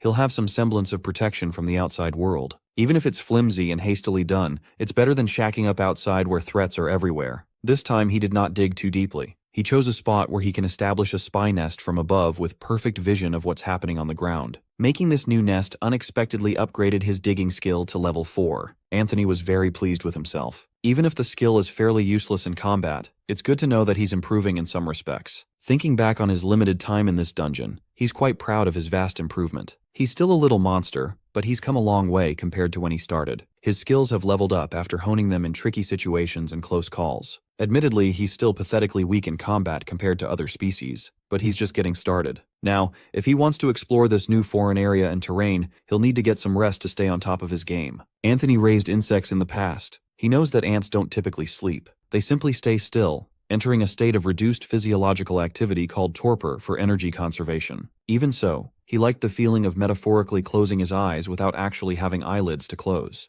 Maybe it's a remnant of his human habits. After a full night's rest, Anthony's mind was refreshed, and peak performance was reached. Now it's time to continue his exploration into the unknown. His goal for today is to secure one more biomass point to improve his eyesight. After that, he can finally experiment with the rest of his body. Theoretically, he can focus on more powerful legs, carapace, mandibles, or acid gland. Any of these upgrades would make it a lot more comfortable and secure when hunting. With kills come EXP to gain more levels. An increase in his stats would practically contribute to his progress into becoming an adult ant. Stealth is already at level 3. Hopefully, it can level up further by shadowing some new monsters in the area. Unfortunately, his first turn led him to a marked tunnel. It looked just like the path extending from the cavern he had already passed. This time, he certainly circled around just to put himself near the area where the soldiers had congregated. Looking at the bright side, he already has a rough map of this area forming in his mind. It consists of larger main tunnels and smaller ones twisting off in random directions. To put it into perspective, the larger ones serve as highways where the biggest threats gather and move around, while the smaller ones serve as the back streets where weaker foes nest. Anthony already wasted a lot of time with just one wrong turn. His day had started on a bad note. With a more thorough understanding of the area, he made a more informed decision this time around. Hopefully he can find what he's looking for in this track. He was so locked in on finding new sources of biomass that he didn't even realize that his tunnel sense had climbed to level 3. Trying to map the tunnels with more accuracy must have funneled a lot of EXP into tunnel sense. It feels a little weird to think that the system can monitor his thoughts. Near his temporary nest, he took note of 2 new monster types lurking nearby. The first is the 3-tailed rat, each tipped with a deadly spike. These rodents are freaky. The second is a mollusk-looking creature with a long, slimy body and brightly colored organic spines. He would bet money that these slimy bastards are poisonous in some way.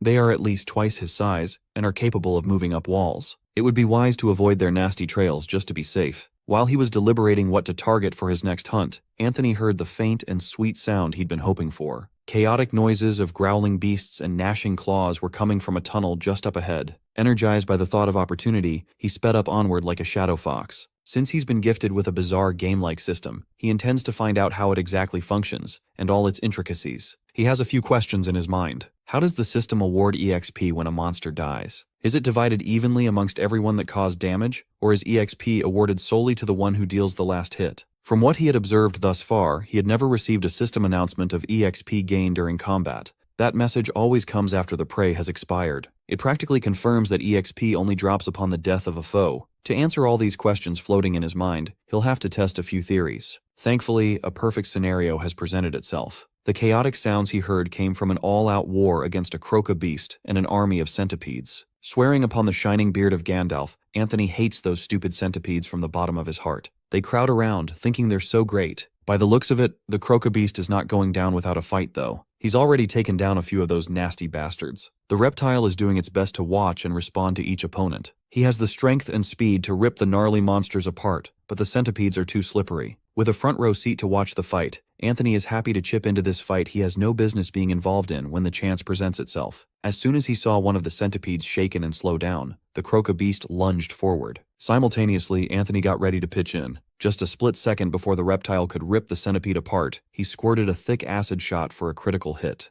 The pain of being melted by acid completely disabled the centipede, making it an easy prey for the croca beast's lethal biting force. Like a starving predator, the reptile did not let go as soon as he established a death grip on his prey. In striking so boldly and hungrily, the croca has left himself open to retaliation. Continuing to hide in the ceiling, Anthony watched as the 3 remaining centipedes spread out at different angles to take advantage of their comrade's death. The first one to strike strangled the reptile from behind, coiling around its neck to cut off its breathing. This would have been a lethal attack if the centipede had established a strong enough grip right away. Unfortunately, it was swept away by the reptile's tail. Now that they know that the tail is a weapon that must be neutralized, the other 2 centipedes tried to take it out of the equation. They were too naive to think that they could disable the croca beast's most effective and flexible beatstick. While the many-legged freaks take all the aggro, Anthony sneakily squirted an acid shot squarely on the reptile's back. With his acid burning and the poison it accumulated from a prolonged fight against centipedes, the big bad reptile was moving slower and slower. On the other hand, the acid-burnt centipede had run out of the croca's range to play extra defensively. Anthony watched the war with a smug laugh. He felt like a puppeteer making stronger creatures dance in his palms. For his third sneaky acid shot, he targeted the ailing centipede one last time. Normally, Anthony would never dare act so brazenly. But with the centipede hunt leaning toward success, he got the space to intervene from afar. He highly doubts that these freaks would abandon such juicy prey for a little ant. Even though the croca beast is slowly fading due to its litany of injuries and the poison damage, the centipedes played it safe and continued to wait it out before dealing the last tick of damage. They retreat every time the reptile steps forward.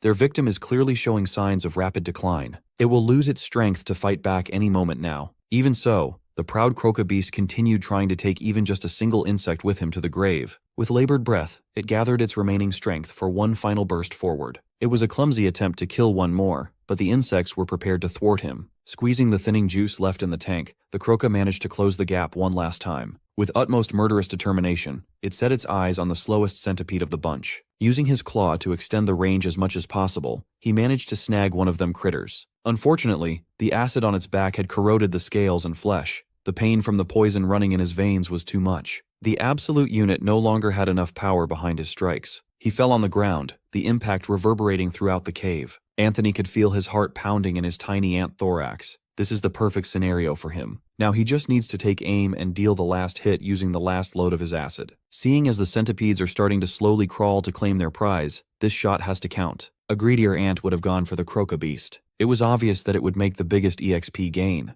But Anthony was more realistic. He targeted the slowest injured centipede. Doubling down the acid damage on that many-legged freak, it wriggled in pain as it slowly succumbed to the deadly agony. As Anthony expected, the other centipedes ignored their dying comrade. They were laser-focused on feasting upon the dead reptile. With one less kin to share the meat with, they gladly tore the reptile meat apart, spilling its blood and guts. Since he didn't get a system announcement for killing the croca beast, this pretty much confirmed that only the final blow matters when it comes to gaining EXP. Thankfully, he had a clean kill on the level 3 claw centipede. It granted him an abundance of points, skyrocketing him to level 3 and granting 1 skill point. The croca beast must have dealt about 80% of the damage to that thing, but Anthony reaped the whole reward. After happily reading through his harvest, he noticed that the rest of the centipede flock had wriggled out of wherever they came from to smooch off the ones who did the work. Anthony's biggest upgrade was arguably the level up of his stealth skill to level 5. He could not help but praise the great Gandalf for bestowing such rich bounty. His wisdom, supple facial hair, and aggressive eyebrows are truly praiseworthy. Let's zoom out and see what's going on in the surface world of humans. Alberton, the lore master of Legiohem from Abyssi, Lyria, once studied the monster waves that started during the cataclysm known as the Rending. Today, lore master Alberton is on his way to a very important meeting in the royal castle. Accompanied by Commander Titus, they casually bantered. It sounded like these two have known each other for a long time. Alberton was quite prickly today, clearly annoyed that he had to attend the meeting. He sees the agenda for today. A formal call to arms before the entire court is never just a normal meeting. Commander Titus admitted that everything was arranged by Alberton's dearest aunt. The lore master wasn't too fond of facing that woman. Commander Titus praised him for growing into such a brave and principled legionary. With respect, he jokingly warned the old man to watch his tongue. Titus reminded him to refer to him accordingly. He's still a commander after all. The two chuckled amongst themselves. They clearly have a long history together. As soon as they arrived at the gate where the meeting was supposed to take place, they came across a young man hurrying out. The young man paid respects to the two prominent figures and escorted them into the inner sanctum. As the door opened, the atmosphere shifted. In a hall lit by the glow of the setting sun, some of the most important figures of the land have gathered. At the end of the hall was a woman sitting on an ornate throne.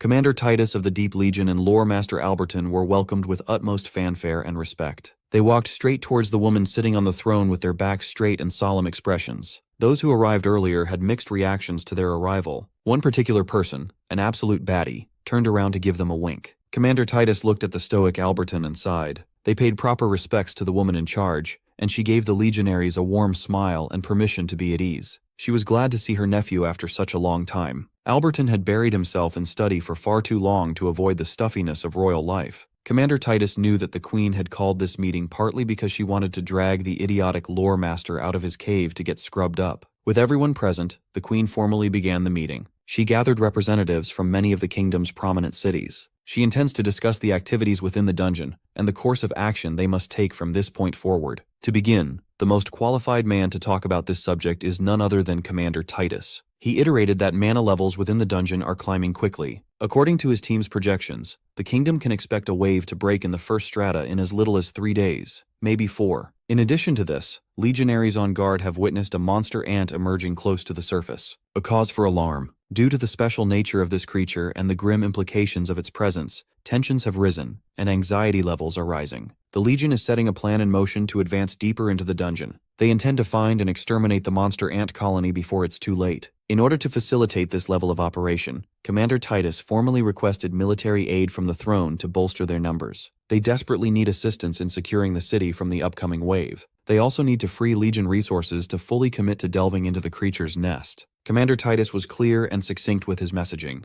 but it was met with deafening silence. After a brief pause, barely hidden laughs and disrespectful discussions clearly mocking the old commander filled the room. Breaking the rude atmosphere, the winking baddie from earlier stepped forward to speak her mind. The Queen wasn't laughing. She looked sharp as ever when she allowed Corin to speak. Given permission, Corin stated that for over 100 years, the city of Lyria has prospered under the enlightened rule of Queen Verita and her forebears. Every citizen of this city enjoyed a peace that is seldom seen, even in the millennia following the Great Cataclysm. During this era of peace, the responsibility of managing dungeon activity has been exclusively placed into the hands of the Deep Legion. Even though dungeon diving has become one of Lyria's central economic cornerstones, a lot of people see the Legion as an overbearing and resource-hungry force. As usual, Commander Titus and his Legion are now begging for more assistance to defend the city, proving their inability to meet obligations despite their pre-existing lion's share of funds. The Queen did not appreciate Corin's blatant attack, so she implored her to get to the point. Corin represents the Mercenary Union, and once again, she wants to petition the throne to allow her organization direct authority over dungeon access. She would like to properly administer the existing resources and promise to police and manage her own people better than the Legion. She already has the support of the Associated Merchants Guild. The Guild's representative, a fishman, shared that their projections estimate that placing regulations around dungeon exploitation would double the kingdom's profits within 2 years. Queen Verita cut them off and denied Corin's request for the nth time. She did not take too kindly to Corin's implied dismissal of the threat that an ant represents. The Queen suggested that everyone in this room brush up on their history lessons. The land on which their beloved city was founded once belonged to another prosperous kingdom. As its current ruler, this Queen will not repeat the mistakes of those rulers by underestimating the dungeon. She reminded everyone that the dungeon is not a resource, nor a mine to be exploited. It is a threat and should always be treated as such. Utmost caution is imperative. The Deep Legion liberated this land all those years ago. For that reason, the rulers of Lyria will continue to place their trust in them. Corin argued that the future prosperity of this land and its people is more concerning than its ancient history. She firmly believes that the dungeon is to be respected but never feared. Ignoring her ignorant counterpoints, Queen Verita gladly agreed with Commander Titus's proposal. She committed her royal guards to the Legion to command for the wave's duration. She wants it to be known that Lyria will continue to place its trust in the Deep Legion for the upcoming terror. When asked if he's confident that he can handle the wave and the ant colony, Titus assured the crown that Legionem Abyssi, the Deep Legion, will deliver. They have been doing this job for over 3,000 years now. In all of the lands of Pangera, one fact has always been truthful. Under the ground, nobody can match his legion's strength. That might be true for those 3,000 years, but they haven't met Anthony yet. Our boy is currently trying to finalize his harvest by splitting his prey open. Seeing the innards of his kill, he almost hurled out of its hideousness. Even so, he swallowed his disgust and dug into today's dinner. No matter how disgusting the smell, look, and taste are, he cannot pass up the opportunity to gain some sweet, sweet biomass. His first few bites were tough. He could barely swallow the centipede meat. This might be the worst tasting thing he's ever put in his mouth. His brain was trying to tell him that starving might be a more appealing choice than enduring this for a moment longer. Thankfully, the voice of his past kept him straight. A pile of smashed centipede corpses could not possibly be worse than dying of starvation, right? Finally, he steeled his resolve and gut, ignored the vile taste, and feasted like a beast. He lost himself in the process until the system finally gave him that single point of biomass that he had been trying so hard for. It seems that no matter the size, each creature contains only one biomass. Anthony stayed in the scene of his killing out of curiosity for what happens to the parts that are simply impossible to ingest. After staying put for a moment, the hard shells, claws, and feet started radiating with a bright light. He found it creepy. It seems like the leftover materials are being absorbed straight back into the soil. If that's the case, then this cavern network must be absorbing dead monster pieces all over the place. As to what for, that's another question that needs to be answered. The more he learns, the more questions pop up.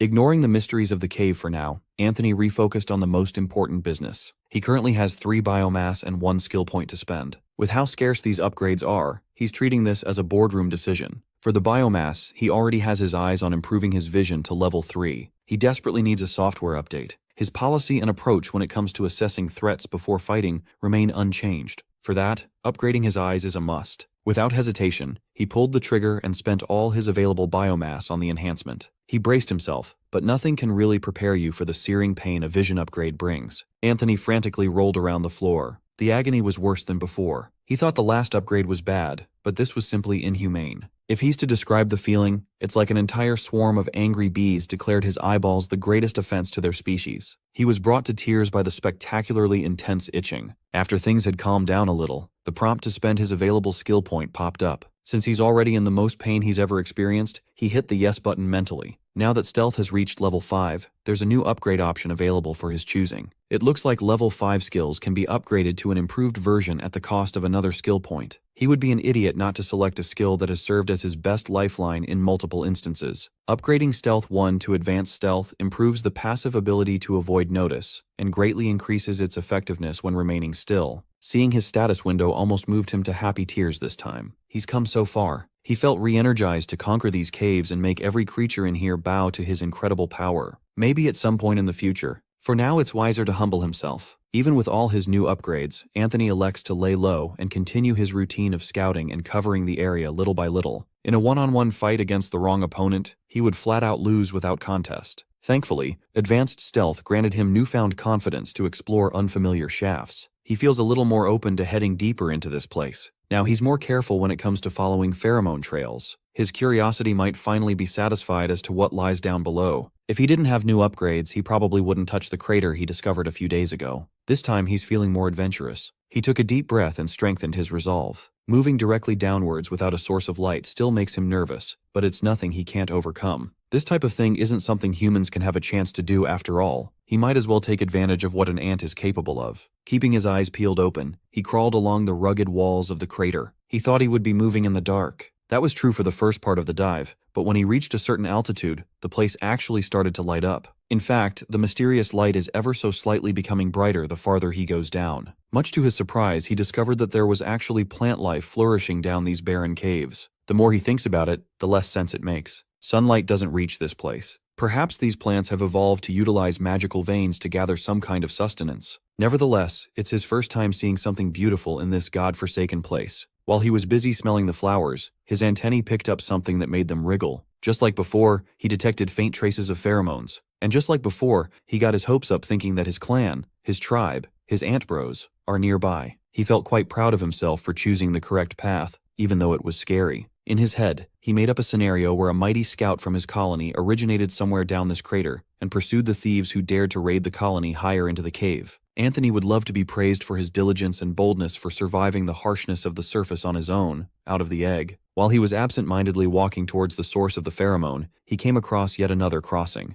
The shaft ended abruptly, splitting into 2 tunnels. He refused to barge blindly around the corners of the depths. He was a little traumatized by his run-in with the spider above. Down here, there could be full-grown spider monsters and other horrible things lurking. For now, he'll take his chances with the wider, less death-inducing sort of opening in case he needs to make a tactical retreat. When he traversed the path, he came across something that made his jaw drop to the floor. Spread out before his eyes was an impossible vista of luminous trees, grass, mushrooms, and all manner of plant life. He slowly walked through the bioluminescent forest under the shade of glowing mushroom caps. The radiant flowers swayed along with every blade of grass. It was so insane that Anthony had to ask Gandalf what the hell was going on in this place. He never expected to run into such a flourishing ecosystem under a death trap. How can an underground space of such massive scale even exist? He can't see the other side of the field. By his estimation, the ceiling alone looks about 60 meters in height. After the initial shock started wearing off, the fear of what might be lurking in these parts surfaced. If this place can support a thriving ecosystem, that must mean it's crawling with monsters. One optimistic thought had his little ant heart in a tight grip.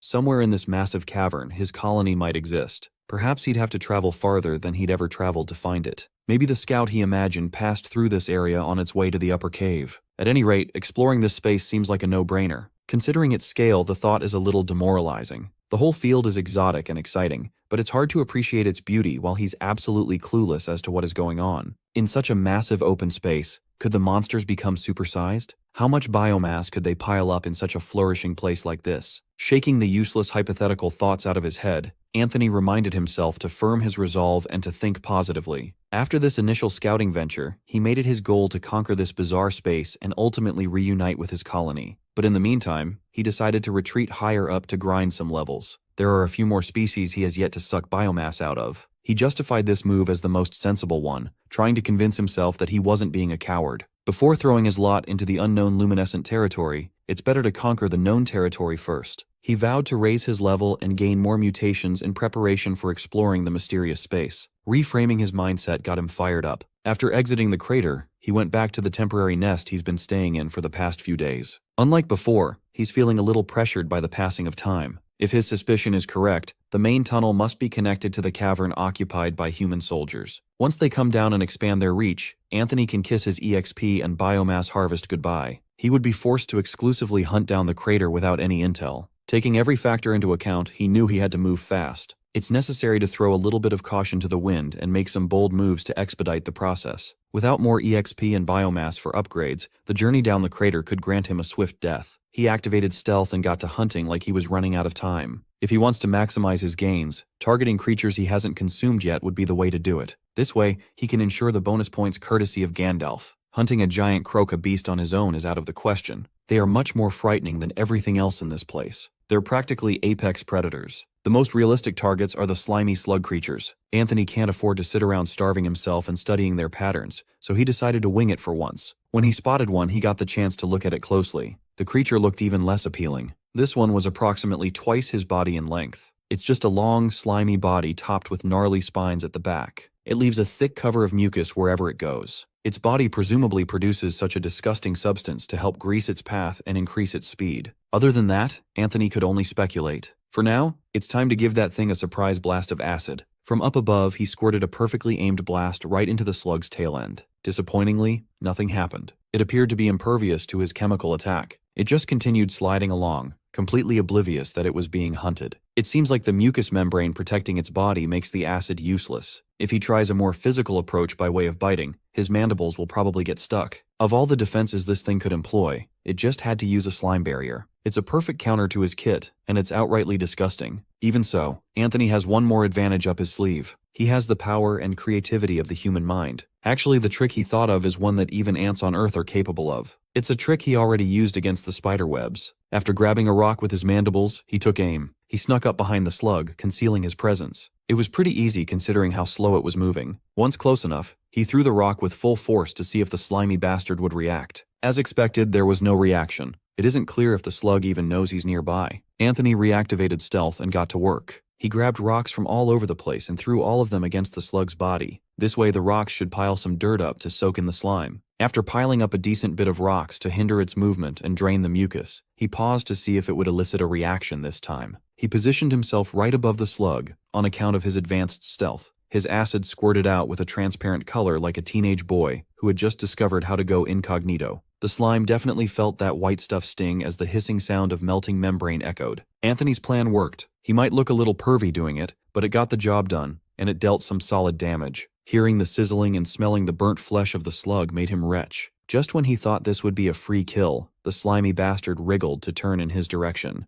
Now Anthony wonders how these slow slug monsters survive in this barren hellhole. There aren't any plants to feed on in the upper caves. That must mean they also hunt. Fully locked in and prepared for every possibility, he dashed away before the slug could spot him. As the acid burnt the slimy flesh little by little, the slug frantically looked around for the culprit, groaning in discomfort. When it finally detected a presence moving nearby, the seemingly docile creature opened its maw, exposing its sharp fangs and bellowing its bloody roar. From that maw came a long-range attack directed at Anthony. Thankfully, he was sufficiently defended by the rock he chose to hide behind. Based on the substance's properties, it looks like sticky acid. Seeing as this acid could melt rocks in the blink of an eye, he knew that it was much stronger than what he could produce through his butt. He was so distracted by the slug's impenetrable defenses that he never even considered that it could use some sort of slime for a fence, like an acid-spitting nightmare of death. It's too late to weep in tears. Ants can't cry anyway. The only thing he can do is commit to the bit and finish off the slimy bastard. The problem was his dwindling supply of acid shots within him. Usually he can squirt about 3 or 4 times at a time. He hasn't had the chance to measure exactly how long it takes to regenerate each load. If he continues firing now, it's hard to say when he can load up another. He can't really attack this slug from melee range with his mandibles. He'd get overpowered real quick. At the end of the day, the acid is his only viable weapon. It has to land the decisive blow. Anthony felt like Gandalf had forsaken him by forcing him into a battle with a creature built to be the perfect counter to his arsenal. If he weren't in such a hurry to get stronger, he wouldn't have taken this risk. For now, it's safer to work his way from the ceiling to the wall while keeping a low profile. This cowardly move surprisingly leveled up his grip to level 4. Scrambling about on walls and ceilings is the thing he does most. It's surprising that it just reached this level now. The slug had caught his trail and is now scaling the rocky walls. Battle is at hand, and the damn protective slime barrier is starting to regenerate. Based on the facts, this monster likely hunts by immobilizing and burning its foe with sticky acid before menacingly closing in to devour. Anthony has the upper hand when it comes to speed, so he's going to attempt a strategy he just cooked up. First, he stood to his full height and proudly presented his ass to the slug. Slimy Freak was thirsty for some backshots. Anthony danced and shook his dump truck to lure the slug closer. Apparently, even a monstrous slug creature over 2 meters long is unsure how to react to an ant wiggling its ass at it. Ultimately, Mr. Slug ran out of patience and opened its jaws once more to blast him with another shot of sticky acid. This is precisely what Anthony was aiming for. A wide-open mouth is the perfect target practice for his own acid shot. Landing a critical hit that made the slug ingest his poison upgraded the acid shot to level 4. It was a shot so perfect that even Gandalf approved. Mr. Slug foamed at the mouth, clearly hurting. It was a regular, solid jet of death. The reaction was immediate and potent. It lost its grip on the wall and fell back down to the ground, crushing its spine. Flawless plan and execution for the Wonder Ant. While the slug oozes out all sorts of disgusting goo and substances from all over its body, Anthony maintained his distance in case he fell short on dealing fatal damage. He only relaxed when the system recognized his victory over the level 4 Alcyonium slug, rewarding him with EXP. With the Slimy Freak gone limp, it looked like a 2-meter-long pile of doo-doo. With the hunt over, the harder part of the process comes next. He has to eat that corpse to harvest the biomass. If an ant could vomit, it'd be on the verge of it now. He yelled at himself and tried to reason that people on Earth eat slugs all the time. Biomass is biomass, no matter how you get it. At first glance, the slime layer is still coating the creature, but it stopped producing the repulsive lube when it took its final breath. To hasten the drying process, he dug some dirt to soak up the slime. Filling his mouth with dirt and dumping it on the disgusting slime wasn't the most appetizing start to a meal. It feels like a punishment, but he must endure for the sake of evolving and getting stronger. Once he dried a decent chunk of the slug's body, Anthony took his first bite. The texture alone would make the most adventurous eaters give up.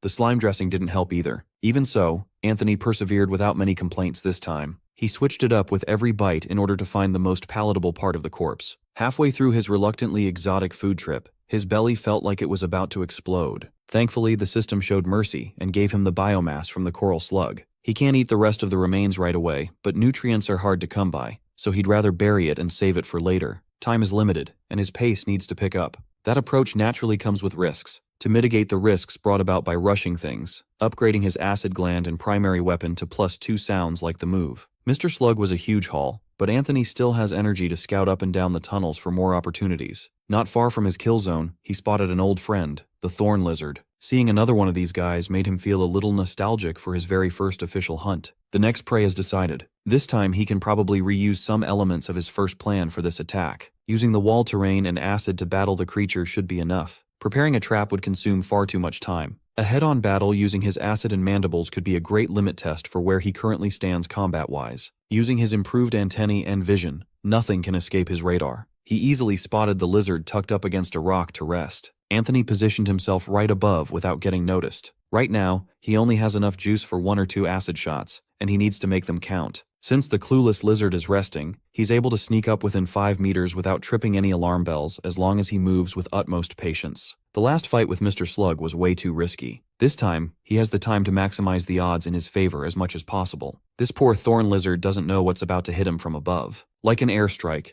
Anthony dumped his acid on top of his target's head, waking it up and making it writhe in agony. That was his most accurate shot yet. A literal bullseye that blinded the lizard. It immediately tried its hardest to dislodge the acid by moving recklessly. Anthony stood back to avoid being stabbed or poisoned needlessly. His mandibles aren't that fantastic a weapon yet. As a worker ant, they are built for digging and holding. They might look terrifying up close, but they are not made for piercing or cutting. The teeth on the inside of each jaw are flat and unable to rip or tear into flesh. Some ants, like bull ants, have long, sharp, and deadly mandibles. There's also the trap-jaw ant with its strong locking muscles that coil like a spring before slamming shut like a rat trap. Without any such potential due to his species, Anthony's bites would feel more like squeezing instead of shredding. Each bite won't be doing a whole lot of damage, but this is the perfect opportunity to see how many upgrades he needs. Since he's lacking in quality, he might be able to make up for any deficiency with quantity. Straddling the lizard like a racehorse, he started launching an all-out biting attack on the back of its neck. The prey tried its hardest to shake him off, but his grip was too strong to dislodge. The more he bit, the more pain he inflicted. It was driving the lizard insane. After countless little underpowered bites, the lizard finally croaked, and his bite skill reached level 4. His gamble paid off, and he got a hefty upgrade as a reward. Anthony felt incredibly proud of himself for defeating the thorn lizard using grit and perseverance. Up on the surface, Commander Titus is stuck in his office, going through mountains of paperwork for the endless number of things that need organizing before the big expedition. Quiet is difficult to come across these last few days. The Queen's move to lend assistance by providing the royal guards has been unexpected, though immensely helpful. His legionaries had been expecting regular frontline soldiers to plug up the gap in numbers. Though still worthy, they pale in comparison to the quality and discipline of royal guards. The moment they arrived in the dungeon, everything flowed smoothly, and preparations sped up.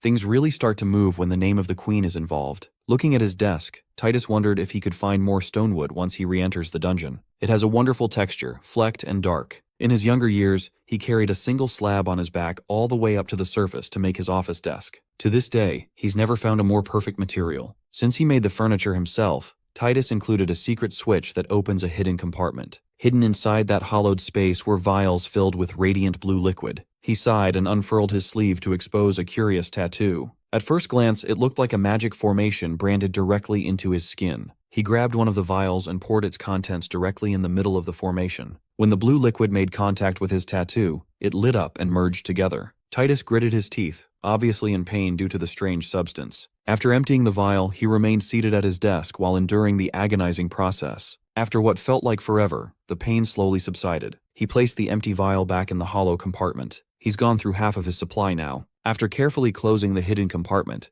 the desk looked like perfectly normal furniture once more. Now that he's done with doping, it's time to get back to where a good legionary belongs, the dungeon. He grabbed the mighty axe that had been hanging idle in his office for far too long. It's time to get this old thing sharpened again. A good soldier ensures that his blade is properly prepped in time for action. Down in the dungeon that legionaries dubbed Newbie Cave, soldiers are now transporting tied-up prisoners inside. The level 35 fire mage and the level 30 ranger that Anthony scrapped a while ago discussed amongst themselves. They have no idea as to why they're bringing prisoners down this dangerous place. One thing is for sure though, none of them are going back to the surface alive. All Ranger Mirren knows is that the induction ceremony takes place somewhere deep within the dungeon. The longtime legionaries never speak about what goes down during the induction. The Deep Legion has a history spanning 3,000 years. They are shrouded in mystery, and most people know so little about this private army that once saved civilization. No matter, Mirren will soon become a full-time legionary herself. The Legion's secrets will be her secrets, and she's ready to guard them with her life. Here in the Newbie Cave, Mirren and the fire mage Donnellan were tasked to observe how dungeon mercs hunt.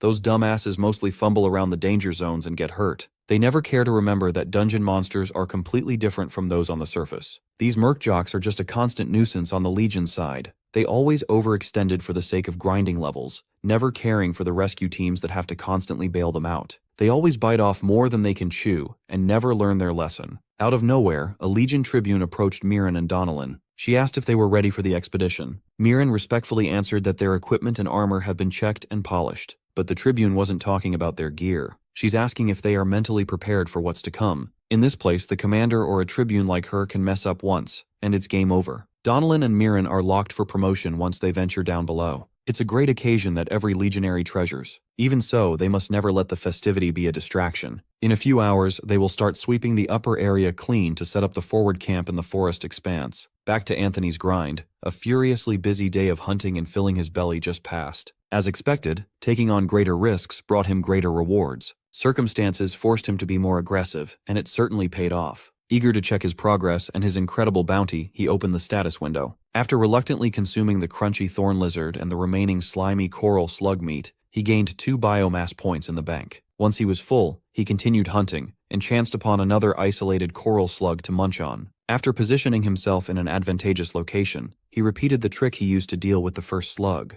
The purple coral slug was not immune to his expert rage-baiting technique. As soon as it opened its mouth to attack with sticky acid, Anthony sprayed that freak with his hot and sticky liquid. Shooting inside the mouth is guaranteed to be an instant critical hit. He messed up the timing a little bit, and he also got sprayed by the acidic mucus the monster projected. Having some sticky goop blasted on his body was bad enough, but the burn chunked his HP by 10. A section of his back carapace and thorax was partially melted. After recovering to full health not too long ago, he was forced back to the red zone. Even a partial burn took out 1/3 of his health. If it had covered more of his body, this would have been life-threatening. At that moment, he felt severely tempted to focus on upgrading his carapace to bolster his flimsy defense, but there are so many high-priority parts that need to be upgraded. After dragging out the battle of attrition with utmost precaution, he managed to kill the purple coral slug. Consuming the slug regenerated a good bit of HP, bringing his bar back to green. After the disgusting meal, he felt mostly restored back to a picture of ant perfection. Looking at his upgrade menu, a few basic skills are in the running for upgrade priority. Still, he cannot pass up the chance to improve his most effective weapon. Acid Shot can now be upgraded to Improved Acid Shot. A leap in quality will improve its accuracy and increase its range. With the range boost, he can make more reliable shots from a greater distance. It's a no-brainer. It drastically improves his safety as well as his ability to output reliable damage. Hungry for more skill points, he hunted a lone wolf lizard and opened with his bread-and-butter combo, Stealth plus Acid Shot. After that kill, a lot of his skills are converging on level 4. It would be great if he had the points to upgrade them all, if possible. Losing out on EXP would be a tragedy. Now for the tricky bit, the management of his scarce biomass. If possible, he wants to continue upgrading his eyesight to level 4. Superior vision against other monsters has been critical for him to spot and locate juicy, isolated prey. It also gives him peace of mind against being sneak attacked from blind spots. The advantage in senses must never be lost, or he could find himself in a deadly croca beast ambush or something worse. Vision is good all around, but in order to farm more biomass, directly improving his combat level would mean going all in on Acid Shot. Afterwards, he'll be left with 1 extra biomass to spend on either legs, carapace, or mandibles. All of them would help his general capabilities. A +1 in legs would make him more mobile. It would be helpful for scouting, retreating, chasing, and fighting. Leveling up mandibles doesn't sound too appealing at the moment. It simply needs too much biomass investment to yield tangible results. For now, the 2 viable paths are +4 eyes or +3 acid glands with +1 legs. His cautious nature makes him lean toward the defensive route. He'll be moving into a new environment soon. Having every advantage possible is key to survival. After much deliberation, Anthony finally purchased the upgrade for his eyes at the cost of 4 biomass. Same as before, his eyes were assaulted by unimaginable pain. He rolled around the floor while trying his best not to scratch his eyeballs out. They were literally growing and stretching inside his eye holes. His carapace was shifting to make way for its new shape. Anthony prayed to Gandalf to make the torture stop. Mutations are amazing, but the process of mutating can only be created by a cruel god. After what felt like forever, the burning pain finally subsided. His eyesight qualitatively improves. His peripheral vision had expanded by quite a lot. It's not perfect, but the current Anthony is a long way ahead of the clueless baby ant reborn in Pangea not too long ago. Soon, he might be able to reunite with the colony. He could feel it in his gut. For now, harvesting more EXP and biomass as efficiently as possible continues. That means hunting down new targets for the bonus biomass they grant. Since he's now fully rested, it might be time to take on one of those blade-tailed rats. Isolating one of these rodents might be tough, though. On the way to the main tunnel, his antennae picked up faint vibrations from a disturbance up ahead. If it's another fight between monsters, he stands to gain some lucky points. With newfound optimism, he made his way towards the commotion. Just a few days after the Croca Beast and Centipede War, Anthony came across a battle between 4 of the usual suspects and 3 wolves. It was intense and bloody. Though outnumbered, the wolves made up the deficit with ferocity. Unbeknownst to both parties, a young invisible ant is lurking in the ceiling, waiting to dump some sticky stuff at the right time. First, he moved stealthily and slightly further away for a better angle. This is the perfect time to take advantage of his new skills after all. After being in a deadlock for a few minutes, both sides broke apart to size each other up from a distance. One wrong twitch, and the conflict will undoubtedly reignite at a moment's notice. The fire of fury in both parties was intense, but they were cautious. It's up to Anthony to stir the pot a little by shooting his shot. The victim of his acid shot was the centipedes. He had a lot of history with these critters. It's only fitting to light a fire under their asses. Almost immediately, the hounds took advantage of the break in the enemy formation on account of his spray. One of them solely focused on the wounded centipede coiling in pain. It was cut off from its allies' support. The wolf doesn't give a rat's ass about the empty threats of the injured centipede, leaping forward like a rabid animal. In response, the centipede squirted an acid shot of its own to knock the hound out of balance. Neither side was giving the other any time to catch its breath. The centipede tried to close the gap with a sneak attack but was completely thwarted by the hound's spiked tail. Watching from the best seat in the house, Anthony was stunned by the savagery of this fight. He imagined himself down there, fighting the hounds. If he were hit by that tail, he would be squashed into a pancake, no doubt about it. It's a scary thought, but it's a scarier reality. The injured centipede wasn't faring too well under the hound's relentless assault. Eventually, it was clawed to the ground, never to skitter around again. The look on the wolf's face was proud, as if it were thinking that a bug shouldn't dare threaten the greatness of a hound. But before it could use its tail to deal the finishing blow, something unexpected happened. Anthony sprayed the hound with copious amounts of acid, melting its fur and burning its flesh. He mischievously laughed while staying in the cover of stealth. It's not too honorable to interrupt the wolf's proud moment, but he had to do what he had to do. Of course, a single blast of acid is not nearly enough to finish off something as big and mighty as a hound. The same is also true for the centipedes. The war between two powerful species has reached a critical moment. With one centipede out of the picture, the battle has become quite even. The insects seem a little unwilling to proceed with the loss of their advantage, but the hounds were pumped to continue now that momentum is on their side. To humble the proud canines a little, Anthony splashed the hound leading the pack with acid shot. The upgrade in his artillery weapon was on full display. It made the hound stumble and fall on the ground, thrashing and roaring in pain. The centipedes saw the helpless dog and advanced to seize their chance. They used their claws to grab and restrain the dog from moving, shutting down its deadly fangs. The many-legged freaks used their long bodies to constrict and crush the snarling foe. No matter how hard the hound trashed, the claws holding him down drew blood, and the stings delivered lethal poison all over his body. While he still has the chance, Anthony decided to abandon the ceiling and head towards the outskirts. One of the hounds was being strangled, pinched, and poisoned to death, but the other dogs were nowhere to be seen. There isn't a single pause in the carnage. With everyone distracted by finishing off their foes, Anthony was free to get close to the half-dead centipede. After a few chomps with his mandibles, this thing would probably die. He demonstrated the strength of a level 4 mandible, breaking the skin in one bite, letting the blood spurt. The last hit gave him more EXP, and he was free to drag his prey away. The battle he directly influenced is reaching its climax.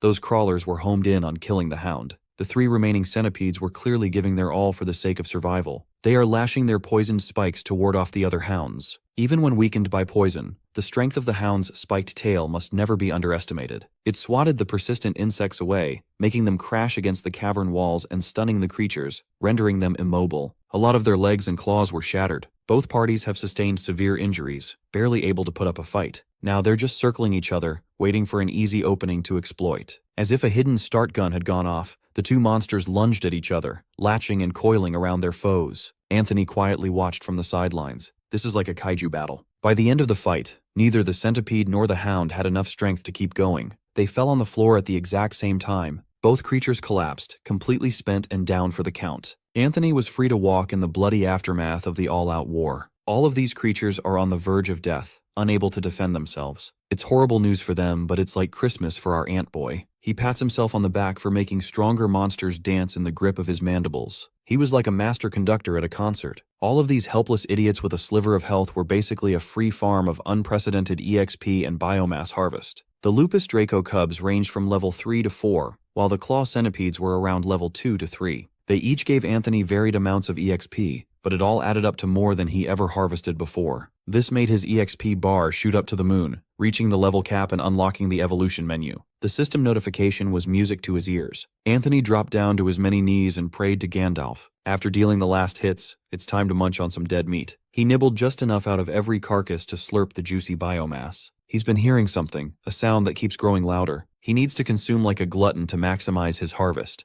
For some reason, he has a terrible feeling that the sound is coming his way. Biting into the meat of the Lupus Draco cub, a new creature yet to be unlocked in his profile portfolio, granted him bonus biomass. When they grow up, they become fearsome wolf dragons. Anthony wanted to stay for another hour or even just 10 minutes, but the sound of marching stomps was getting louder. He wanted to bring some takeout, but he's already consumed enough meat to equal an entire wolf dragon, and his stomach is about to burst. Right then and there, he remembered reading something in his ant research back home. You see, some ants have two stomachs. Scouts and workers don't always carry prey back to the colony. Sometimes they eat and fill up their so-called social stomach. Once back at the nest, they regurgitate the food they collected. It's a bit disgusting, but it's also practical. Some workers even become some sort of living storage containers. They swell to ridiculous sizes for the sake of feeding the colony. If Anthony's personal stomach is filled to the brim, maybe it's time to access his social stomach. Ignoring the stomping sounds, he indulged in the second round of feasting for the sake of accumulating more biomass. The dead centipedes and hounds were absolutely devoured, their meat and innards chomped away by his mandibles. Absolutely immersed in his feast, Anthony was snapped back into reality by the sight of Lampfire moving closer to his position. He immediately took off. All his gains would have been for nothing if he had been caught by humans. All the meat in both his stomachs was weighing him down, slowing his escape.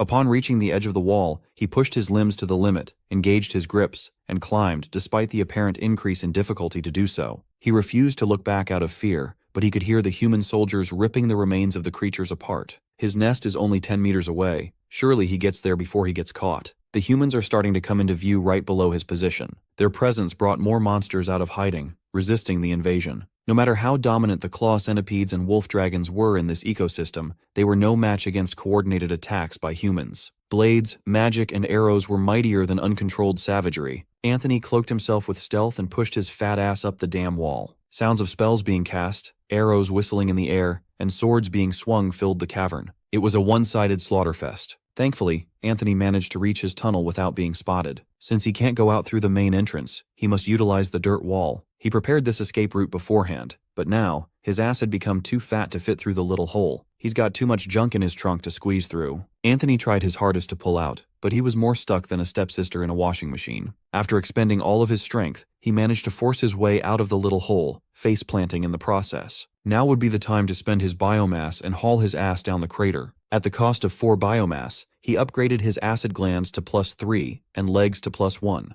Just like with his vision upgrades, upgrading acid glands felt like the worst diarrhea, with the way it burned his ass. The sensation was horrible, but he could not afford to stay still. He would prefer not to fall to his death after reaching the crater. With added weight, each step will have to be properly supported. Hopefully, the 1-level upgrade to his legs gives him enough strength to sustain a lot of extra bulk. The way down the dark crater was treacherous. He had a lot of close calls. His grip and upgraded legs were struggling to keep him attached to the walls. Halfway down the hole, a massive explosion shook the entire dungeon, sending some debris down the crater. Those humans must have detonated a nearby dirt wall. That means they're past his nest and about to find this crater. With utmost urgency, Anthony threw caution to the wind and skittered straight down as fast as he could. Staying near the blasts would get him killed. Those humans are bound to make the climb down, and he only has enough time for one important task. Thankfully, he reached the bottom without any major incidents. It was exhausting and nerve-wracking, but he made it. He opened the system and accessed the evolution menu. With congratulations, the system presented him with a choice to pick the path he wanted to walk on. He can evolve as a mature worker ant, effectively staying a formica, or branch out and condense his monster core. Being a mature worker ant would increase his stats and unlock new skills on a linear path. On the other hand, condensing a monster core will allow him to utilize MP and to empower custom evolution. Right now, advancing as an adult worker ant would give him the greatest boost in survival, but condensing a monster core opens the door to a world of magic. Thoroughly enamored by the second choice, he didn't hesitate to pick the riskier path. Anthony blacked out for an unknown amount of time. He labored to slowly open his eyes back up. The first thing he felt was the boiling ball of heat inside his thorax. It's probably his newly spawned monster core. He got back up to his feet, weakened and slowed by the evolution process. He can't stay in this place for a prolonged period of time.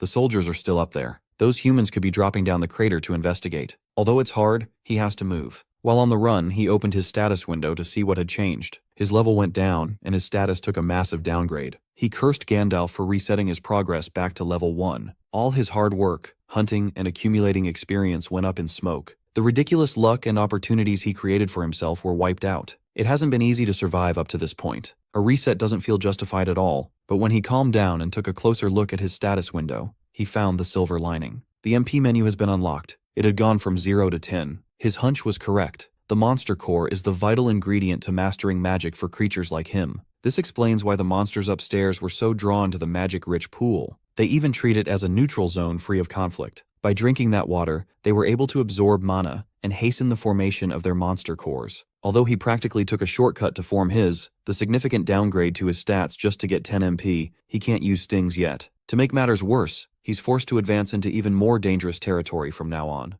Those stats would have definitely come in handy for the sake of his survival. He tried to tap into his MP to manipulate some loose leaves, but nothing happened. If he made the wrong choice, he wouldn't know what to do. But the prospect of using magic and mana was just too enticing. He'll have to live with his choice. Maybe this path would allow him to go up against the monsters he could only run away from. Since he'll be considered unevolved again, that means he can gain more levels and skill points much faster. He decided to not look at the skills menu in case mana shaping or spell chanting appears. He intends to resist that temptation. For now, it's time to explore the vast and unknown underground floor. At first glance, the ceiling looks to be 60 to 70 meters high. For now, he refuses to climb something that high. One slip and it would certainly plunge him down to certain death. Besides, his eyesight is still not good enough to see the ends of the walls even at +4. As an insect, he doesn't have regular eyes like a human, but compound eyes. That means his vision doesn't necessarily have one point of focus. Unlike humans, who can see one place they are directly staring into in great detail, compound eyes are capable of looking in many directions at once, albeit with poorer detail. Reminded of that fact, he felt vindicated in his choice to heavily invest in his vision, mutating it to +5. Maybe Gandalf will give him a hint as to what happens when his mutations reach insane levels. But God doesn't seem too keen on listening to his requests these days. His prayers are met with nothing but crickets. It's as if the great Gandalf can only reply with a shoulder shrug. A little advice would be nice, especially now that he's in a more unfamiliar area. The scene in front of him was straight out of an alien planet, a confirmation that he really is in another world. Anthony's adventurous nature took over as he roamed the grasslands freely. He followed every little thing that caught his attention like a little kid. When he came across a mushroom, he tried biting into it. He immediately spat it out, and the simple act of putting it into his mouth chipped at his HP. The big bite mark he left started oozing some sort of acidic sap.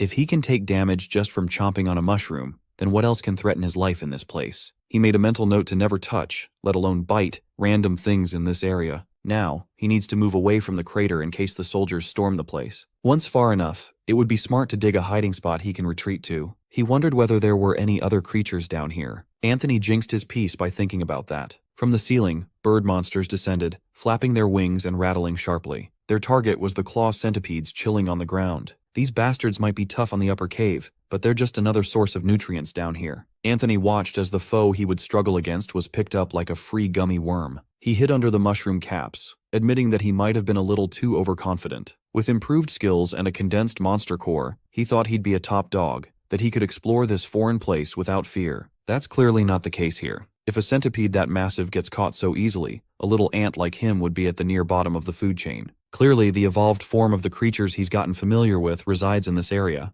It's simply not fair. He's got no colony to rely on for safety. If he just bit the bullet and evolved into a mature worker ant, his body would have grown to about 3 meters long and 2 feet thick. Nevertheless, he has to live with his choices. He knew that the creatures were bound to be stronger here. He knew that when he chose the more tedious path of condensing a monster core, if he just relied on his stealth and upgraded senses, he still had a decent chance of survival. Keeping his invisibility active, he studied the strange foliage of trees and fungi flourishing everywhere. Just like the flowers he saw the first time, these trees don't need sunlight to survive. They spawn these strangely fleshy leaves. Until he's 100% certain that these trees aren't disguised ant traps, it's best to be careful and avoid touching the fleshy leaves. Suddenly, his aimless wandering was interrupted by a disturbance from a distance. This time he refused to cower under the mushroom caps. It's time to gather intel. Like a stalking panther, he kept his posture low while traversing the forest. With his eyes and antennae working together, he pinpointed the exact location of the disturbance. Walking around with his advanced stealth toggled on, it breached the EXP threshold and leveled up.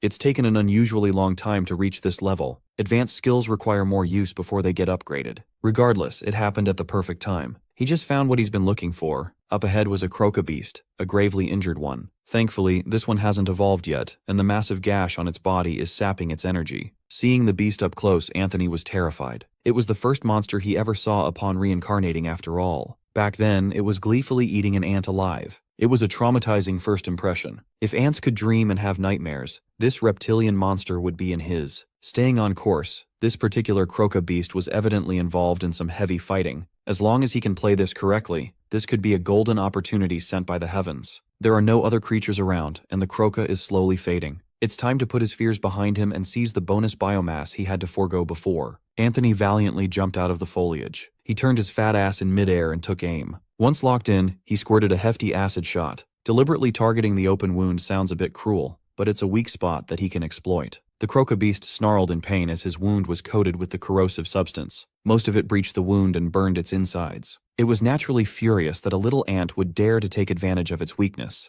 Refusing to let up, Anthony shot another load, spewing his acid head-on. He forced the croc to take a big gulp of his acid, corroding its mouth, tongue, and throat. If these dumbass monsters keep letting him fire acid into their mouths, it might just become his signature move. Maybe he'll call it Anthony Mouthshot. This ant got a chill. He immediately realized that the name could be misconstrued in a very dirty way. Anyways, the croc is now recklessly trashing and growling, desperate to stop the pain. Today is clearly the croc's worst day. He got into a deadly scuffle and survived only to get trolled by a little insect. Anthony thought 2 shots would do the job, but it was more resilient than expected. The croca beast went down on all fours and started chasing after him like an unhinged beast. This desperate dash was brutal. Anthony was at a complete disadvantage when it came to speed. When the croc got close enough, it slashed down with its sharp claw. He barely dodged out of the way with a clumsy jump. If that had connected, it would have been lights out for sure. Trying his best to remain level-headed, Anthony decided to take one last stand against his nightmare matchup. Since his back is already turned and his ass is perfectly angled, he squirted one more acid shot. Unfortunately, the croc was clever enough to predict his only damaging move, easily moving away from the splash zone. The croc might look like a brute, but it's smarter than it looks. It continued chasing after Anthony, grabbing every chance to hurl an attack with murderous intent oozing from its every pore. Each claw strike was too close for comfort. If he gets nicked by a single one of those sharp things, it's wraps. He can't keep on rolling the dice on a 50-50 chance of left or right. The only way out is through. Instead of running away, he turned around and ran at the reptile head-on. The descending claw nicked one of his antennae, ripping it off cleanly. It was a painful blow, painful enough to make him nauseous, but he's endured worse. Backing out is out of the question. He must double down. With pure desperation, he bit into the croc's left leg as hard as he could with his mandibles. This way he can knock the beast out of balance. Biting into the tough scales skyrocketed his bite skill to level 5, opening the upgrade path to crushing bite at the cost of 1 skill point. He didn't waste a moment and mentally slammed on the confirm button. Before the croc could retreat, he wanted to put everything on the line in one final attempt. Unlike the fire bite that barely broke through the scales, the second one produced an audible crunch and drew the reptile's cold blood. Anthony tried to hold on, but he was bitch-slapped by the croc's tail. He slammed into a nearby rock, the impact knocking his soul out of his body.